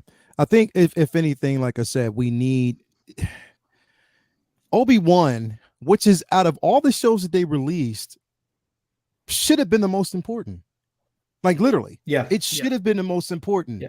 You drop Mando and it does well, to the point that we're now getting a season 3 where, I mean, I can't, myself, I said this even before Obi-Wan dropped, that my most anticipated was Andor, because I cannot wait. I loved Rogue One. I am a fan. Like, Rogue One automatically shot up to my top 5 Star Wars films of all time. Like, literally did. Like, it automatically when it was released, and I loved it. But I just feel as though that there should have been more time devoted towards Obi-Wan, because it was, in a sense, you know, it would have made sense. It makes sense as a character, as an OT character, you know, and his story, what we wanted to know about him on Tatooine. I just felt as though it was really rushed. So it was a missed opportunity. I think what they have in common. Sorry, go on, Rich. Sorry, no, I was going to say Ewan, the strength of his acting is unbelievable, and I think he deserved more. Yeah. I really hope they give him a second season and they really flesh out. I think they could have focused more on the comics. I don't know if you guys read the comics where he was, you know, the water. There was a drought with all the huts, and he was against them. And I think that would have been amazing if you'd have done that. Not gone after Gone Off World. I'm sick of seeing Tatooine, but like, I think having those ones where he had to really hold back, I think that would have been really, really good. But no, sorry about that. I didn't mean to interrupt there. No, you're right. I can't. Like, I think Leia was mentioning Rogue One, and I've heard some people say that that's their, like, as in OT fans who are like, that is my favorite Star Wars movie. Like, you know, Rogue One. It's just it's thought of in the same caliber. You also mentioned The Mandalorian. The two common things that they have is they follow characters we didn't really know before. I know that The Mandalorian brought in Luke at the end and stuff like that. And, you know, they brought in Ahsoka, but essentially they were built on foundations. They were in the Star Wars universe, but they were built on characters we really didn't know. And maybe that's it. Maybe people are expecting too much from, I don't know whether it's Boba or Obi-Wan and everything, but I know sometimes people focus on the wrong things, maybe no pun intended, but like that little 1 minute clip of Anakin talking to Ewan McGregor. And I never rated Hayden Christensen as an actor. I think he was dealt a raw deal with a raw script in the prequels. But that emotion, that intensity between Ewan McGregor with the tears in his eyes and that was incredible. Hayden Christensen with just the expression in the one side of his face, there, it didn't really matter what happened in a lot of the other episodes for me. Like, you know, that was what I personally wanted to see from day one, and that was that's incredible. What I got, and I was so happy with it. Like, it's I still think it's good. It's good Star Wars content. I'm glad to have it. Yeah, it was good still. It's the thing is, the show, in my opinion, was good. And you know, of course, I mean, it's Obi-Wan and Star Wars. I'm going to always enjoy and welcome more Star Wars. I just think that, you know, it's not something that you play around with. It's not something that you give the least amount of focus and attention to. I mean, it deserves that space. Especially with the characters. Really quick though, to close this out, Lou, to close out this portion of it, as far as this figure, Lou, we talked about it when it first dropped, and I know we were super excited about it. What do you feel, man? Oh, I said it like I said it that time. I'm buying 2. I'm buying 2. Rule it too, and and here's the reason why. For me, Star Wars is basically one, if not the biggest toy selling type of franchise ever. Because when Kenner was giving out their stuff for Star Wars, you would get these nice little alien characters and soldiers and little droids here and there that you'll Yeah. get 2 seconds of in a film, and it will be the chase figure. It will be the talk of the town. You would literally be in the sandlot, like, where did you get that?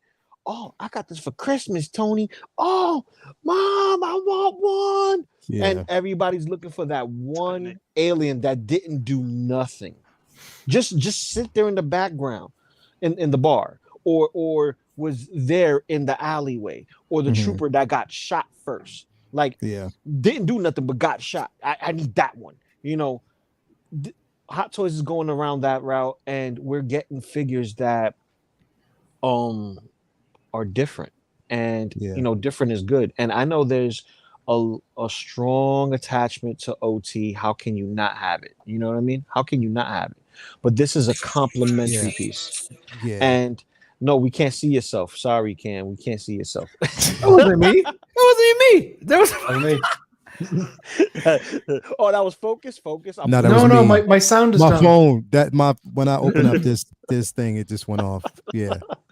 Yeah. So with this figure, it's more like, it's a little more seasoning for your overall platter. You get what I'm saying? So your mashed potatoes is going to be the troopers, but you do need a little salt and pepper to give it a little little flavor. You get what I'm saying? So even if you just get one of these, focus, I'm talking about you, and Cam, you need to get one of these too. Got it. This is one of those figures that it can be very, very spicy in your collection the way you represent it. Because remember, you can buy for what it represents on film, or you could buy because it just looks cool. Me, I'm getting it for both. I know what it represents in the film. This is a Purge Trooper. It's in the name, So just having him with a bunch of regular troopers in a nice little display, and you have some kit bashes laying on the sidelines, looking a little, off, and just him walking through, it looks, badass. It's just different. And I say, speak with your wallet. You do what you want to do with your collection. Obviously, space plays a factor, but I cannot not get this. This looks straight up like a samurai with a gun. I love it. You know what I mean? Yeah. Which again, shit.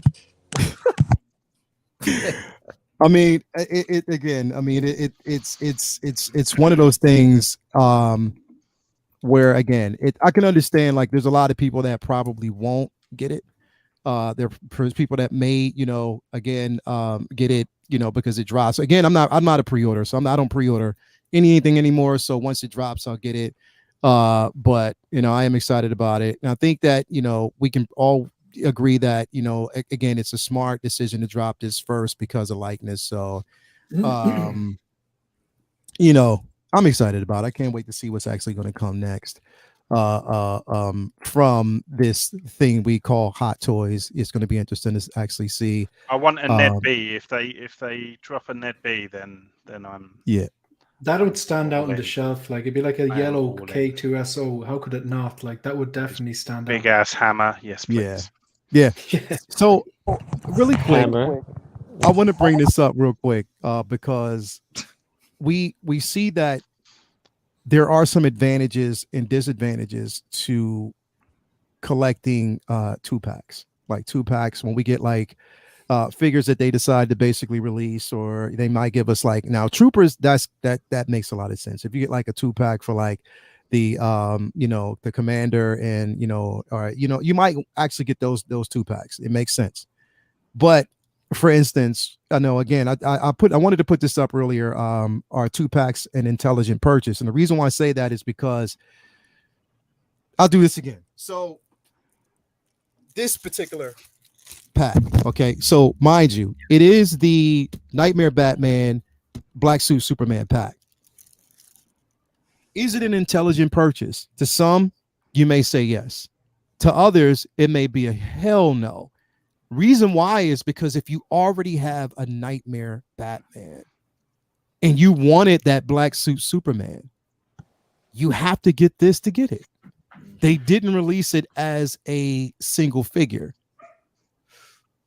Would you say that's fair to the consumer? Especially for those who already have this figure, already have the Nightmare Batman, but want the black suit. Is collecting 2-packs intelligent? Would say, and I'm gonna start with, I have to start with, because again, focus. You know I gotta pick on you, bro. I gotta start with you first. I have to start with you first, bro. You know I'm gonna start with you first, bro, because I knew. You know I'm gonna start with you first, bro. Do you think that it is an intelligent thing to? I mean, the way they've marketed this. And there's people out there that were waiting, especially after here's the thing. Me, myself, I am a fan of, Zack Snyder's Justice League. I am. I can watch it over and over again, and I love it. But people saw that thinking that, and the biggest talk, even around that time, before these figures were released, is everybody wanted a black suit Superman. They knew it was coming. Yes, we're going to get one.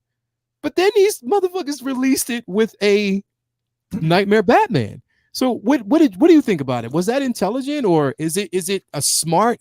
It might be a smart business decision from what they think, but don't you think that people would get it more if it was released as a single figure? What you think? Listen, it's like this. I've never seen a 2-pack that I didn't like, right? Like the one over my shoulder here, the Tarkin and Vader. Look at the price on that. It's $1,300. Was the cheapest we could find on No Loyalty that night. The Han and Chewie. And now you have the Nightmare Batman and the Black Suit Superman. I think all of these things, if you buy a 2-pack, it might necessarily appreciate in value, but it's not going to lose its value. But I don't actually buy for that. I buy because of stuff I like, hence the 2-pack over my shoulder. The thing about that Nightmare Batman is because I genuinely think what happened there was the Snyder cut came out, and at that time there was a lot of lockdowns going on over the world and in Hong Kong, and obviously Hot Toys weren't immune to that, and they realized, you know what, that Nightmare Batman is crawling up in price. If we just re-release that, throw in say we still have the mold for the Justice League Superman, just paint it black, then people will have to, if they really want that Nightmare Batman, which is what they want, and the price is going up to like $1,000 on eBay and stuff, they'll pay enough just for that Nightmare Batman. And maybe some people will buy it for the Superman, but I genuinely think that was their angle. I think they had the mold, they just had to paint it black. They had the Nightmare Batman, they just basically improved the coat, which a lot of people are crying out for. That's basically stopped people buying, now that we know, stopped people buying the third party. I think it was I don't know, 1/6 kit or Daft Toys or something like that. So it was a smart business move, yes. Are they a good and intelligent purchase? Yeah, I do think so, because I'm not a fan of the Justice League or the Justice League or whatever kind of leagues. I've watched them all. I've given them a chance. It just falls flat for me. And I like Zack Snyder. Someone actually, I think it was Mugwump in the chat, asked, is there any Watchmen fan? Love Watchmen, watched it or read the graphic novel multiple times, saw the movie after it, still prefer the graphic novel, but I really like Zack Snyder's take on it. But the whole point is that, like, with that 2-pack, as much as I like Zack Snyder, but I didn't like the Justice League or whatever, when I watched the nightmare scene, I was like, why is Batman, why is he wearing a coat? I don't get it. And I didn't like it. But the more I watched it, and more I saw the figure, I was like, that looks like something that walked directly out of a page of a comic book that is going to look phenomenal on a shelf. I'm so tempted. I'm 50-50, but what's putting me off is I don't need a black suit Superman. I have the exact same Superman there. It's just it's my one representation of Superman. It's the vibrant blue from Justice League. There's the red cape. A lot of people bash on the Henry Cavill sculpt. I think it's good. Yeah, it's not a 10 out of 10, but it's about an 8. So my worry is that if I buy the 2-pack, I'll use the Nightmare Batman and I won't use the black suit Superman. And bring it back to basics. I have limited space and I have a limited budget. So I have to be smart about what I buy. I don't want to buy things just to have them in boxes. I want to display them. So yeah, I'm on 50-50. That was a good, well played, Leia.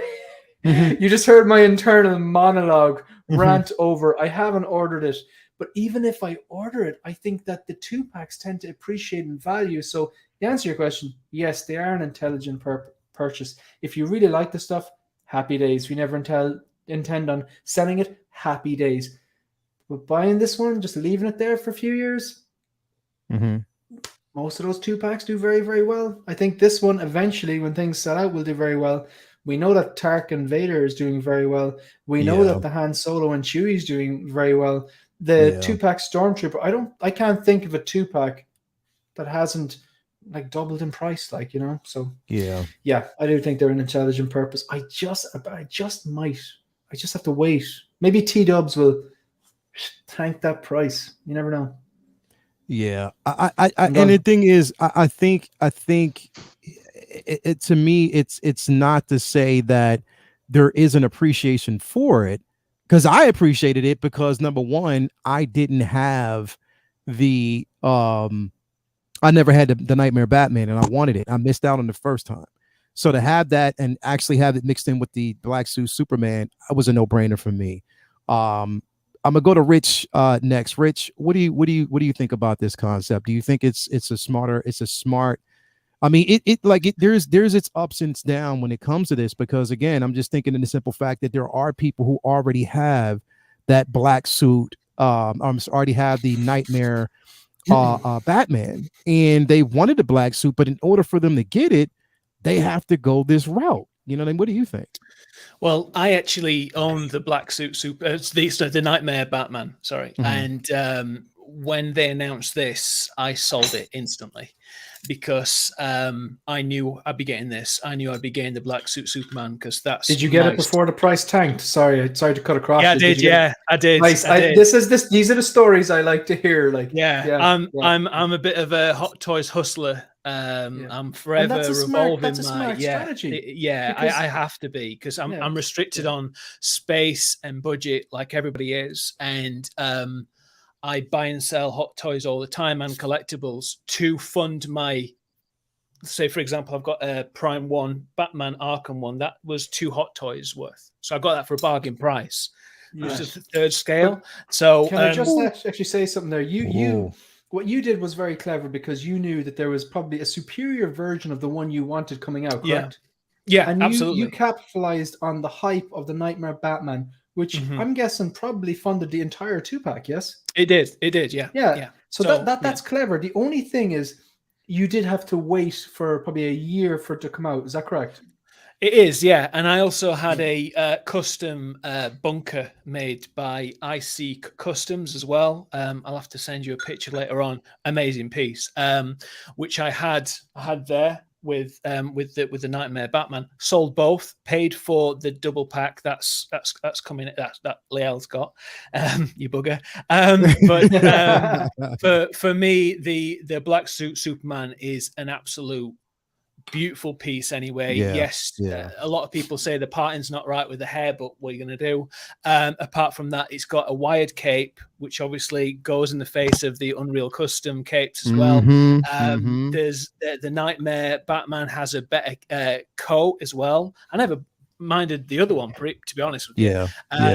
But business-wise, makes complete sense, because as well, it was a little workaround, because the BVS Nightmare Batman was released as a sideshow exclusive, like a Comic-Con exclusive, so they couldn't release it again. Got you. As an individual, they had to bring it out. It's a little workaround to go and do. So as an exclusive, okay, it makes sense. That makes sense. See, this is why I have you and Shane on here, because y'all make shit make sense, yo. So it's the right business sense for this particular one. 100%. I think it's great. I think there's a lot of people on the Facebook groups that are parting them out as well. And to be fair, with the prices going up anyway of these Hot Toys individually, if you were to buy these individually, it would cost you a lot more than what the double pack is going for now. So I think it's the right move for a consumer as well. And if they want to sell it for 250 odd pounds, they can make a nice chunk out of it as well each. Yeah. So it makes sense. And I think ongoing, I think if they're going to do it, yeah, it ties people in. Like you said, it's a bit of a shame. So, for example, with the Tusken Raider Boba, I want that, but I was kind of like, I have to get the double pack, which I'm really tempted because that looks awesome in the background, by the way. I'm very tempted. Bro. It looks awesome. I'm already sold. I told the guys on the chat here, I bought the quarter scale Mando Deluxe. I got a real steal on that one. And yeah, so that was on your. Who did you have to kill to get that deal? No one, actually. It was I'll talk to you really quickly about it, but basically so Pop Collectibles, obviously Australian.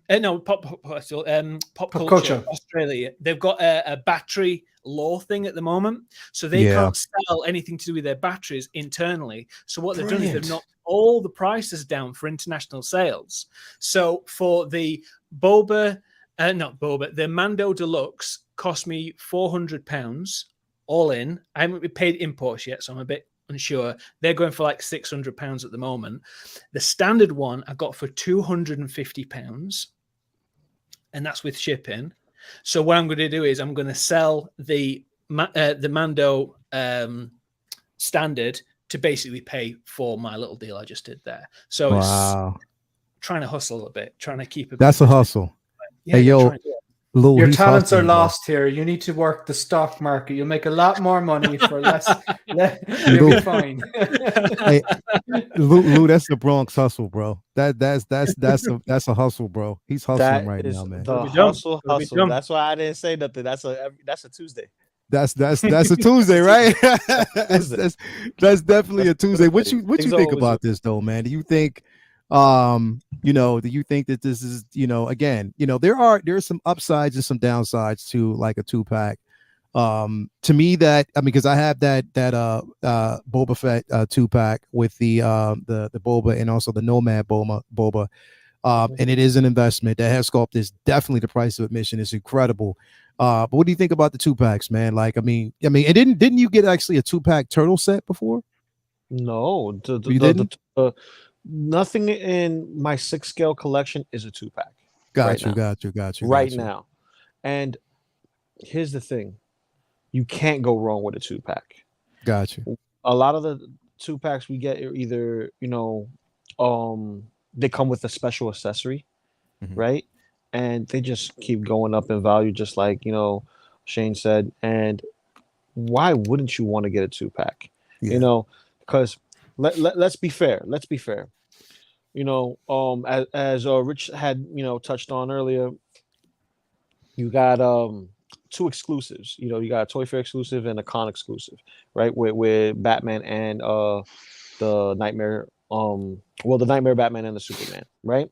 And then you get this. You still get your representation, but this is not from the same film. This is the Snyder Cut film. So this is completely different film altogether.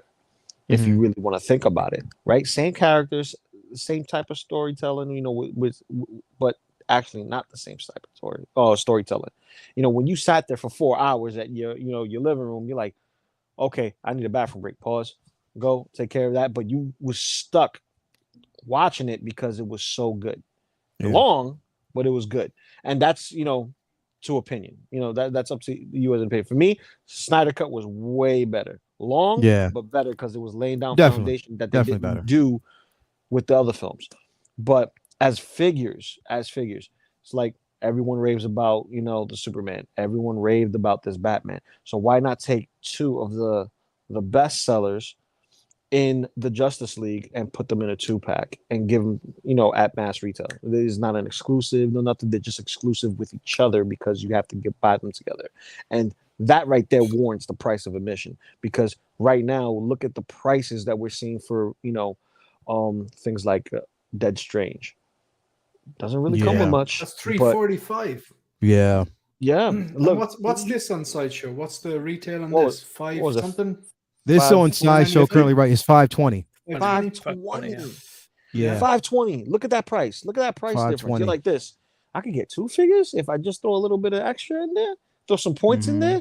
and a coupon, yeah, bro. 2-pack is where you want to go, regardless of if it's DC, Independent, Marvel, or Star Wars.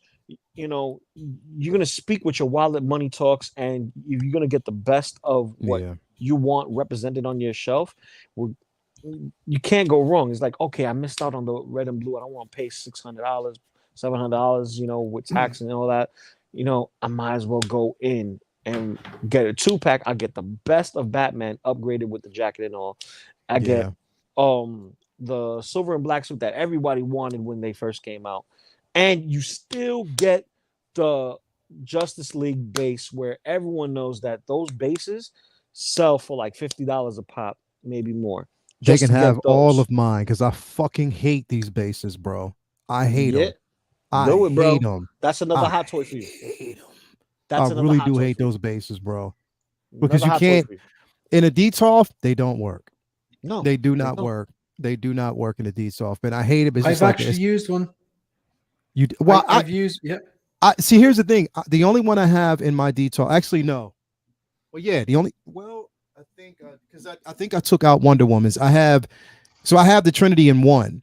So I have Batman, but I actually have the Justice League deluxe version of Batman with the diorama. So I have that one, and then I had the two bases in with Superman and Wonder Woman, but I think I took the Wonder Woman's base out and have her just standing because it just made more sense. I believe. I'm not sure, but yeah, just those bases, man, it's just too much space. I got Superman levitating in with that base. It's very high, but if I bend the dynamic pole really far back just so he can fit. Yeah. But I get you. It is a bit of you have to manipulate it a lot to utilize it.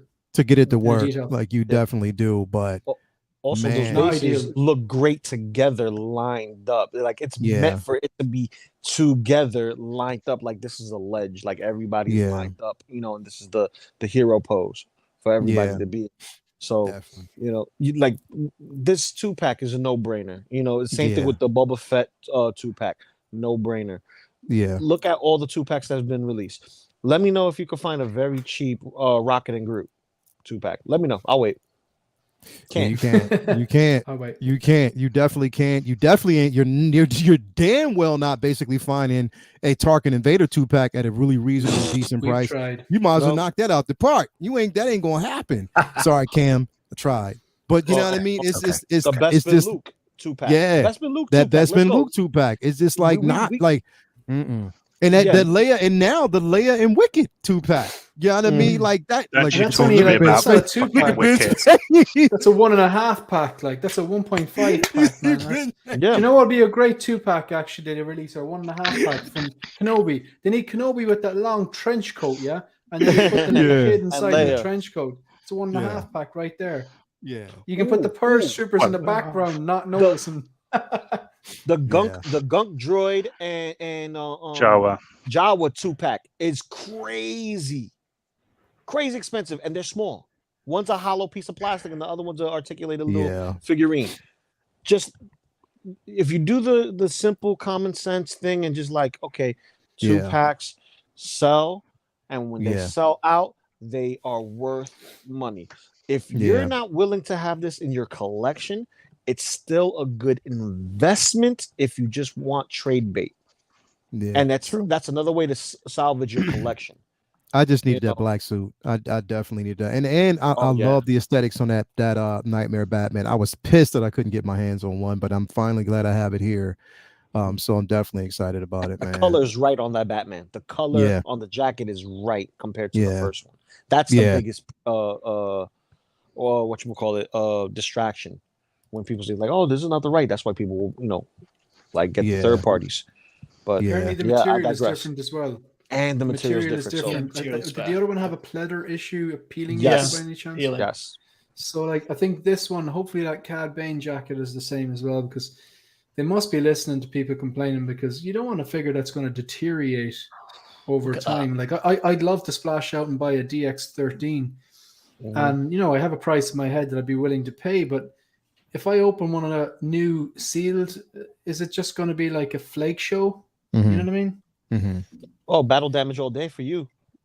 Yeah, straight up. Yeah, there's battle damage, and then there's like dust that comes out of a bag, like This looks like this. I'm telling you, this picture right here. It just looks like it's Ben Affleck just walking through the desert right now on set. Are you going to do an outdoor photo shoot for this one, Leo?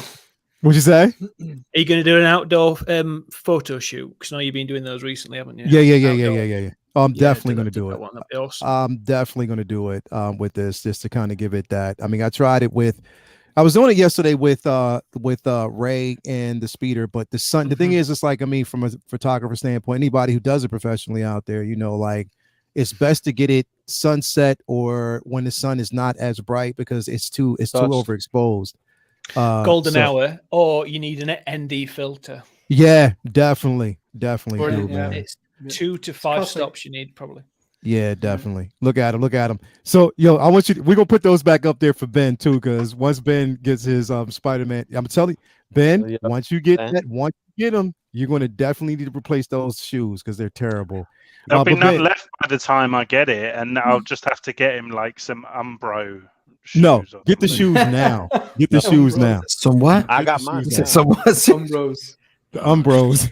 Get them now. But Ben, what do you think about this 2-pack, man? I'm saving Cam because we know Cam. Yeah, I want to save Cam for this. But what do you think about the two? I mean, I know this is a sore spot for you when it comes to like. I mean, you want that Wickets. I know.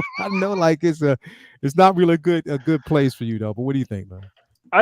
2-packs frustrate me a lot with the majority of the 2-packs we've got. So like, I get that. For Hot Toys and distributors, this makes them money because it forces people's hands, to, if they just want one of the figures, they're like, oh, okay, I'll get the 2-pack. And I also get that at the same time, it does benefit, people who are savvy enough to kind of move on figures and stuff, because then you can potentially kind of make your money back and get something that you do want. And so I get that side of it. But for me, I feel like a 2-pack should be a 2-pack, and it should be a duo that makes sense, So like this does make sense, but at the same time, it's Batman was part of a team, a squad, and we're never going to see the rest of that squad from Hot Toys, and that frustrates me a lot. And like the Jawa 2-pack, for example, I mean that Jawa figure annoys me anyway because they did the light up eyes, and they should have done that, but then also given us the option of just having like permanent yellow eyes so that you didn't have to rely on the battery power anyway. But so would you be saying like C3PO? Would you be saying C3PO and R2D2 would be the most obvious 2-pack in the world then? Oh yes. Yeah, exactly, right. So, and Han and Chewie, that works perfectly, and Starsky and Hutch, Chaz and Dave, whatever. Like, make sure. Ant and Dec. Ant and Dec. Yeah, these are all British references. Robson and Jerome. But like, I just, because. Yeah, it needs to make sense for me. The duo needs to make sense, and like, I to be fair, I think the Leia and Wicket one is a great one because of the outfit that Leia's in, and it works. But like the Jawa 2-pack, with like, if it was just 2 Jawas, then you could get multiple. You could buy that multiple times, and it would make sense. But if you get that multiple times, you then have 3 gonk droids, which doesn't make sense, sort of thing. So, I'm often very frustrated by the choices, and whilst like the Boba and Roba look stunning on Shane's display and things, like again for me, like for a collector that only wants one version of a character kind of on the shelf or in their display, like it's frustrating because it forces your hand. You're like, oh, I want him in that look, so I'm gonna have to get the 2-pack. And so rant complete. I don't like it. That's fair. It makes perfect sense. Unless they make sense. Makes perfect sense. Yeah, it does. It definitely makes perfect sense. Well, then here's another argument. You buy the 2-pack and sell the other one off, the one you don't want, and that you recoup some of your losses at the same time. But for someone who's very lazy, like I don't know, me, like you know, often that's an effort. You might not be that set up and savvy on like eBay, for example, like, because I've never sold on eBay.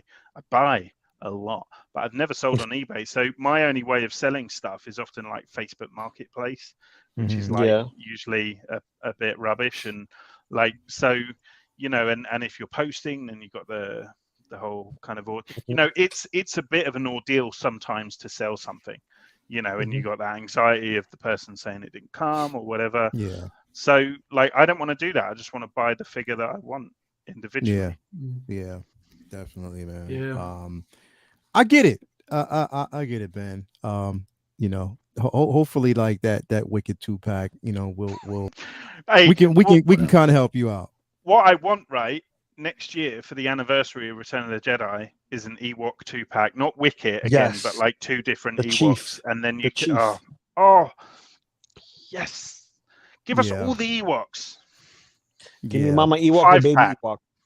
This yeah, I mean, yeah, I think they will. Anyway, Cam, last but not least, Cam. Yes. I wanted to, you know, talk to you about this, man. What do you think about these 2-packs, bro? Well, I mean, so ladies, there goes the voice. It's back. My voice has got deeper. The light, man. It takes a while. Honestly, you know why my voice is so deep at night is because a stream is at 9:15 usually, and my kids are asleep. So I'm talking lower because I don't. Yeah. So like, because it's crazy because when I'm talking, my wife is like, I can hear you screaming, and I'm like, oh, okay, let me go ahead and bring it down. You got some bass. So then we down here. You got to bring. You said holy hell, didn't you? You know, she's not wrong. She's not wrong. Holy hell. Yeah, she like, what are you doing in there? Yeah, I think just to go off what Ben was saying, honestly. So with Marvel, I haven't seen too many 2-packs. I think the only ones I really know about are Captain America from Winter Soldier with the civilian outfit, as well as with the stealth suit. And then I know from, I believe, Iron Man 3, we had the Pepper Potts along with the Mark 9. Which are all right now. I mean, even the price of those right now still kind of makes sense compared to the inflations of what we're seeing, because Pepper Potts right now is what, $4.95 online. And for 2 figures, that's not too bad. But not at all. That was, you know, and it's one of those pieces. That was one of the Grail pieces I picked up. Yeah, you won't see that again probably. And then also for the Captain America, you're looking at $671. I mean, if you're looking at Doctor Strange prices right now, that's 2 figures. You know what I'm saying? And with the inflation involved, my only question was, I guess, I mean, is the shipping much different? Do you guys see the shipping much different within because of the box sizes? It is. Oh, the shipping is more expensive. Okay. I'm glad you brought up shipping. Yeah, because I thought that was one concern that I would have had as far as buying a 2-pack, especially if you're buying it from like, they do it by volume apparently, not weight. Okay. So I think there is a volume and a weight restriction. If you go into one of them, they up you to the higher price, I think. Okay. I think it's a value thing as well, isn't it? It's the import charges that you get. So if you're getting a 2-pack, you're going to get charged 20% of the value of that 2-pack. Yes. Rather than individually. So speaking my language. Yep. I got you. Okay. So, but there's certain retailers that mark it down cheaper. Yep. And we won't out them for that, but we know who we are. Well, you know who we are, and we're going to come back. So my story about this real quick when it comes to shipping is that basically I paid about $103 in shipping for these figures. $103 in shipping from the Devil's Workshop. This happens on 2 occasions, and people know if you basically get DHL, there's do's and don'ts. One do is the simple fact that, I mean, or there's upsides and downsides. I'll say that way. If your package ships through Cincinnati and it arrives in Cincinnati, chances are you'll get it a day before, 2 days before, you'll get it on time. If it goes through New York, good luck, because in New York, it actually gets held up for 2 days, or they'll basically say the shipping's on hold. When that happens, then once it finally ships to the destination, they cancel the route. You have to wait. If I had to go to DHL, it's only 15 minutes away from where I live, so that's fine. But I had to drive all the way there just to basically pick up my package. This happened on 3 different occasions because it went through New York. I hate that, bro. I hate it at no end. So The danger of it is, yes, it gets here, but it's like if you have to pick it up, what's the use in paying for shipping? You know what I mean? If you have to pick it up and it hasn't arrived to your home, that's the downside of it. And I hate it. But I wanted to bring something up real quick because again, we're talking about this. We're talking about like these 2-packs and stuff like that. I just want to give everybody a reminder. Boom. This 2-pack right here, currently $1,200. And this is USD. This is I put USD. an offer in on eBay for 200 the other day, and they haven't got back to me yet. Like, look at this, man. Jesus. That's Look at this price. Like, literally. And this, again, you might as well slap on another $103 or $110 shipping. Right. For this 2-pack, because it's a decent sized box. It's one of the best head sculpts they've ever done, though. This, yeah, it is. Right? It is. You nail the older guys, don't they? Really? Yeah, they do. Yeah, they definitely do nail the older guys. But I mean, this right here, man. Someone's got. Yo, like, so Cam, you're talking about basically starting with OT characters, bro. You don't want to start here. No, hell no. No, definitely don't want to start here. She said buy 2. She did. She did. But I can tell you right now, I buy 2. I'm gonna tell her this price. 2 figures here. I'm gonna be calling one of y'all and be like, "Hey, y'all got some space free in your house? Maybe I can stay for a few days." Hey, you send her this, she'll be replying with divorce. She'll be like, "Well, yep." I'd be like, "Here you go." Like, hey. Bro, I have a spot for you. It's with all my shipper boxes and hot toy boxes. Oh my god, you I have more space. Shipper boxes. Okay, I'm going to Ireland. All right, we're gone. Yo, I mean, this right here, man. Yeah, I mean, but this is again. For a reseller or I mean, it is a cash grab for them because they know people. This is a grail piece for a lot of people and they're after it. But I mean, I will say that the value in this is worth it though, because that Tarkin alone is incredible. You know what I mean? It is. It's incredible. I have both him and Vader. I put the chair back in the box because I have like 5 figures and 1 DTOF in the scene. So it's like I had to do it that way, but it's 5. It's right here, right down. You see it right here? Let me see. It's if I can bring it up here real quick. Oh yeah. You see them? They're right there. Let me take this down. Discussing business. Yeah, it's again, and I had planned on what I wanted to do was put. I was gonna put Moff Gideon in there with them. But I was like, nah. So what I'm going to do is take the Death Troopers outside of because the Death Troopers are in the back, behind or on the side. I have Tarkin standing there and him talking to Krennic. But what I'm going to do is I'm going to take it out. I'm going to take the Death Troopers out and put them with Moff Gideon in a separate DTOF, and it'll make sense. But yeah, I mean, it's the price though is definitely worth it for what you get. You know, with these figures. But again, we're talking 2-pack and we're talking whether or not, you know, it is an expensive thing, man. So Cam, good luck if you want to go to 2, if you want to actually go back and get OT figures, bro, because it is a very expensive thing, man. It definitely is.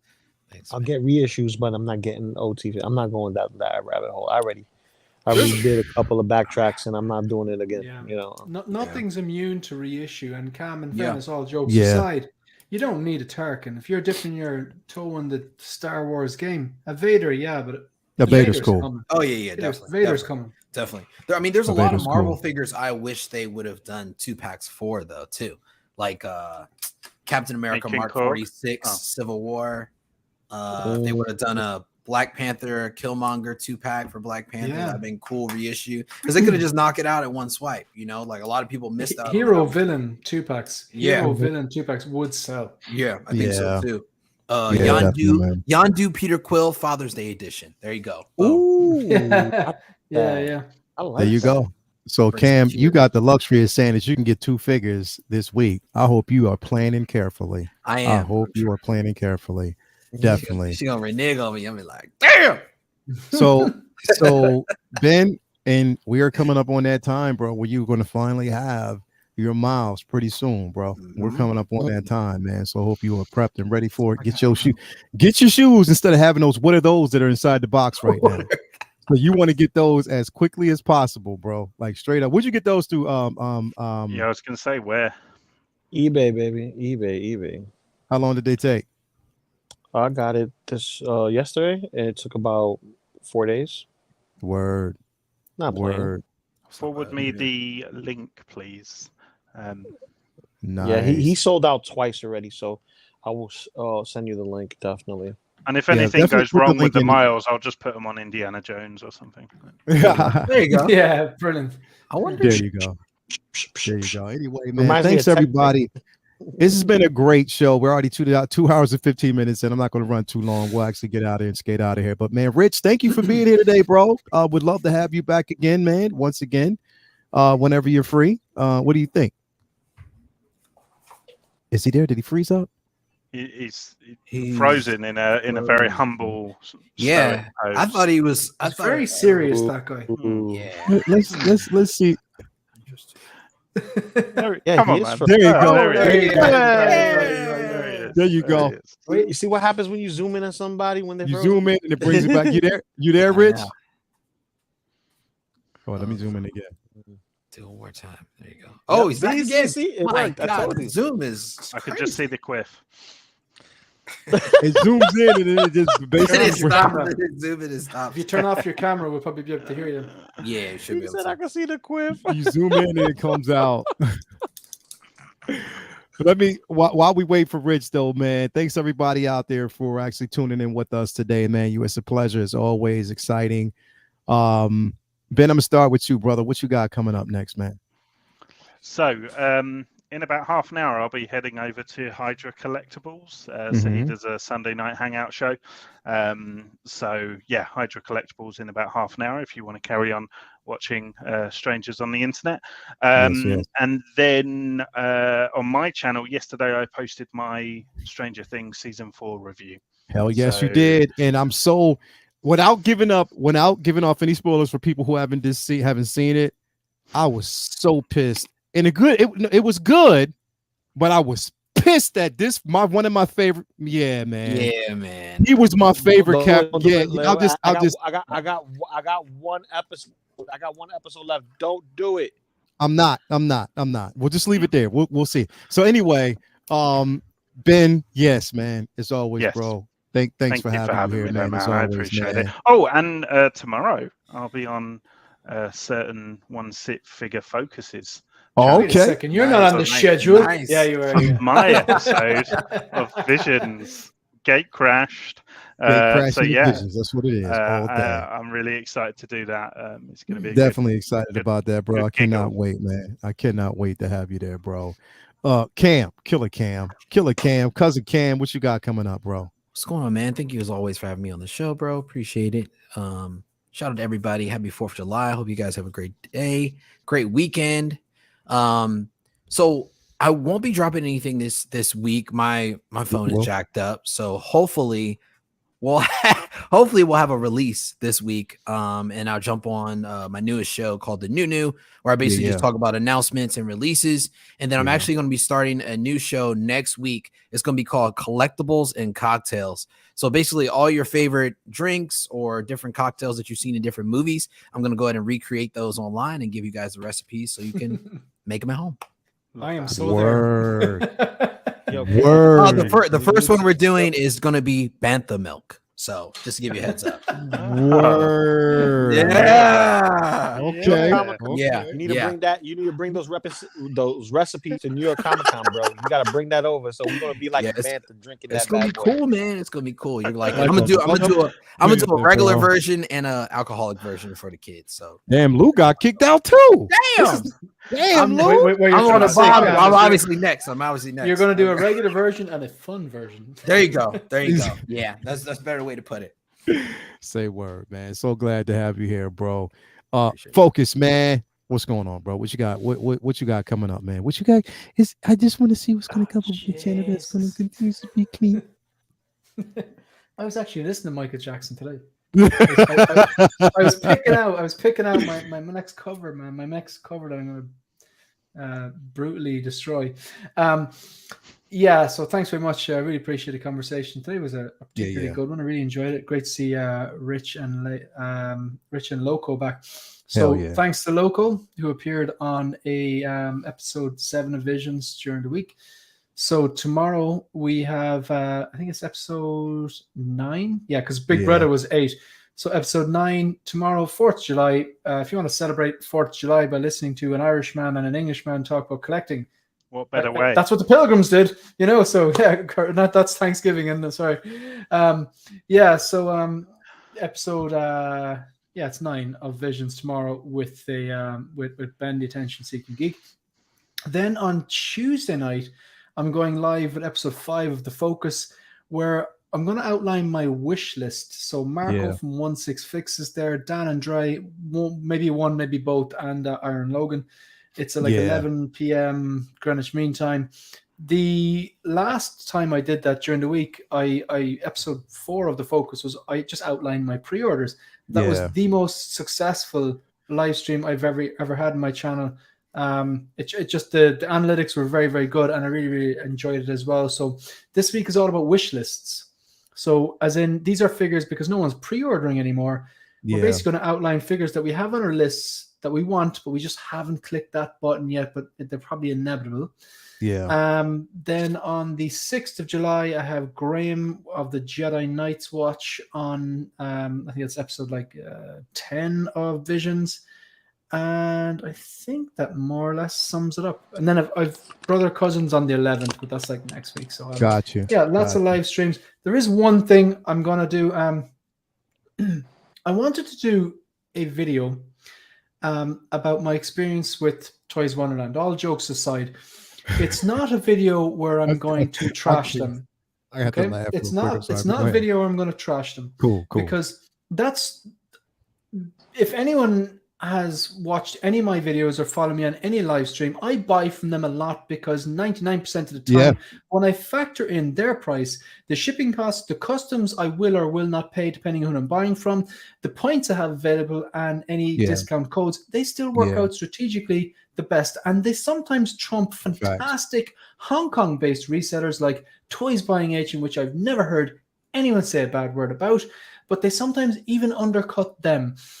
However, they're not perfect, and I have had some, I suppose you could, I don't interpret them as negative experiences with, but some maybe, there's definitely areas they could improve on. I recorded the video the other day, but as I was doing it slightly different, I was using this mic to record the audio. I was using a DSLR, which I don't usually use to record the visual. I didn't realize that the DSLR actually cuts off after 4 gigs. So a 28-minute video, I ended up with 10 minutes worth of footage. Oh, man. So I'm going to reshoot that during the week.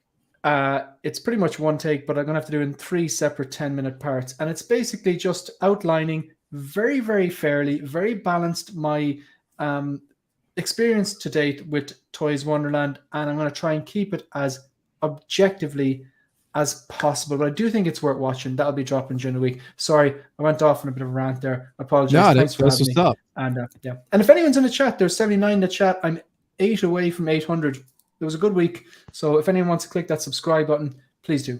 How are you bloody growing so quick? It's incredible. That's what she said. I couldn't. You just set it up for me. That was too easy. That was some good tag team stuff. Amazing, though, man. Honestly, congratulations. Yeah, it's great. No, I'm very, very, very, very grateful. Yeah. It's great, man. I don't know why people want to watch this.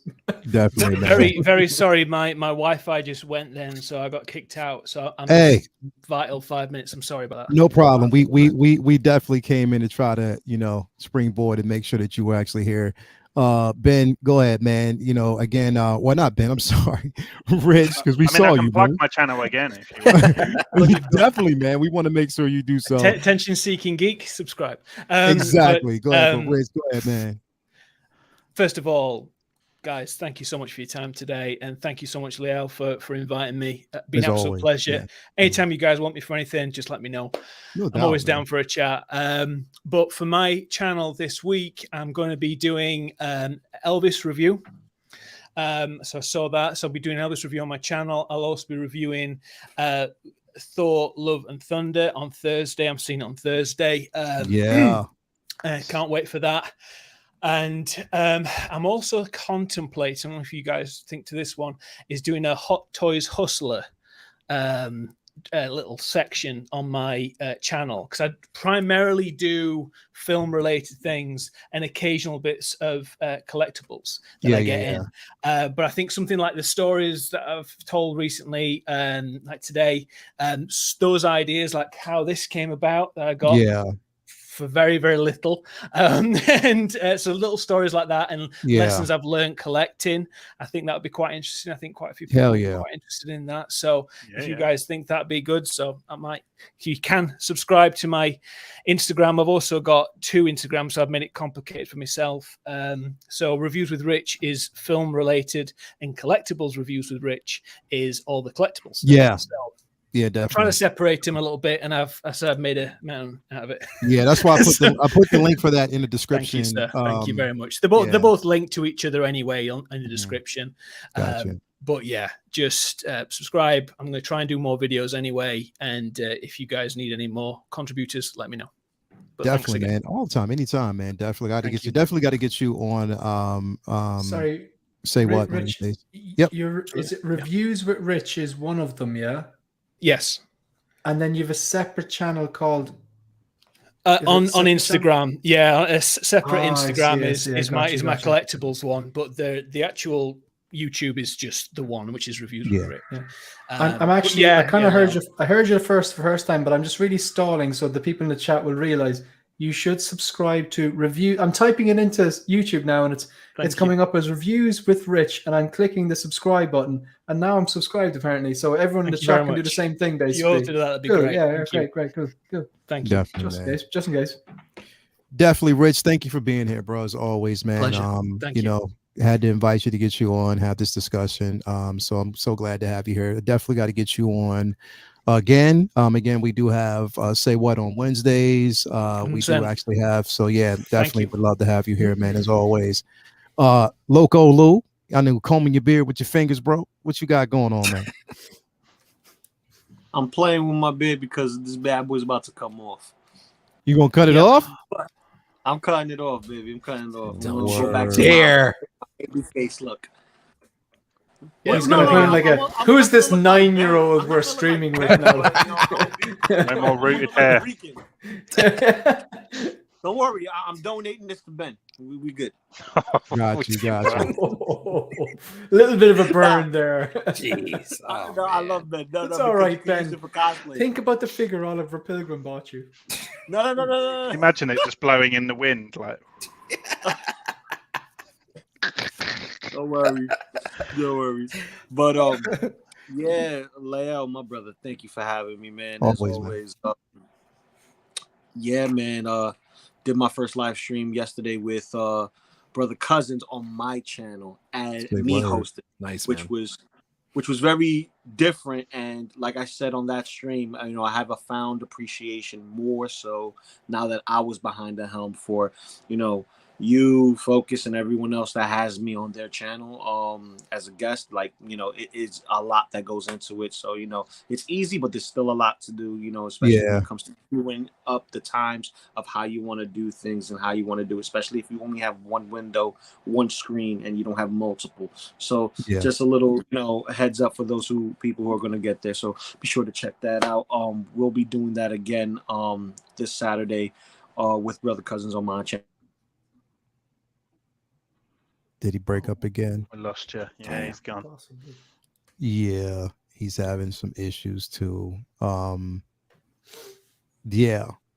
The way you said it. There you go. Oh, he's back. He's back.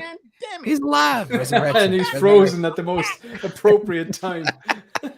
I know, right? Sheesh. But S-Beam's on Mondays, Miles is on Tuesdays, Geeking Out on Wednesdays and Sundays. And then Thursday, I'm usually free for a best of the best, but I may do something this Thursday. There is no best of the best this week. And Friday, Figure Flex Friday. Don't forget the hashtags. This is the last of May mashups. Yes, it is. Last of May mashups. So get those mashups in, man. Lou, thank you for being here, man. Thanks everybody out there in the chat. for tuning in. Rich, basically said to, give his love to everybody out there. Thank you, Rich, for being here, man. Definitely will get you on Say What. And again, everybody out there who have continued to follow this show. I mean, it's like one of my favorite shows every Sunday. So glad to have you all here. Again, tune in next week, same time. Hopefully it won't be so light. We'll have some more releases that, or more reveals and releases to talk about. But yeah, we'll see you guys next week. Have a nice weekend. If you're actually celebrating the 4th, everybody celebrate the 4th as always. So make sure you do so. Cam, I got you already, right? Cam, we wrote you, Cam. Yeah, we go. I just want to make sure, man. Banther milk. Definitely, man. So everybody, we love y'all. Until next week, stay tuned, stay locked, have a good weekend, and be kind to your neighbors as always. Let's go. Wow, that happened. That actually happened.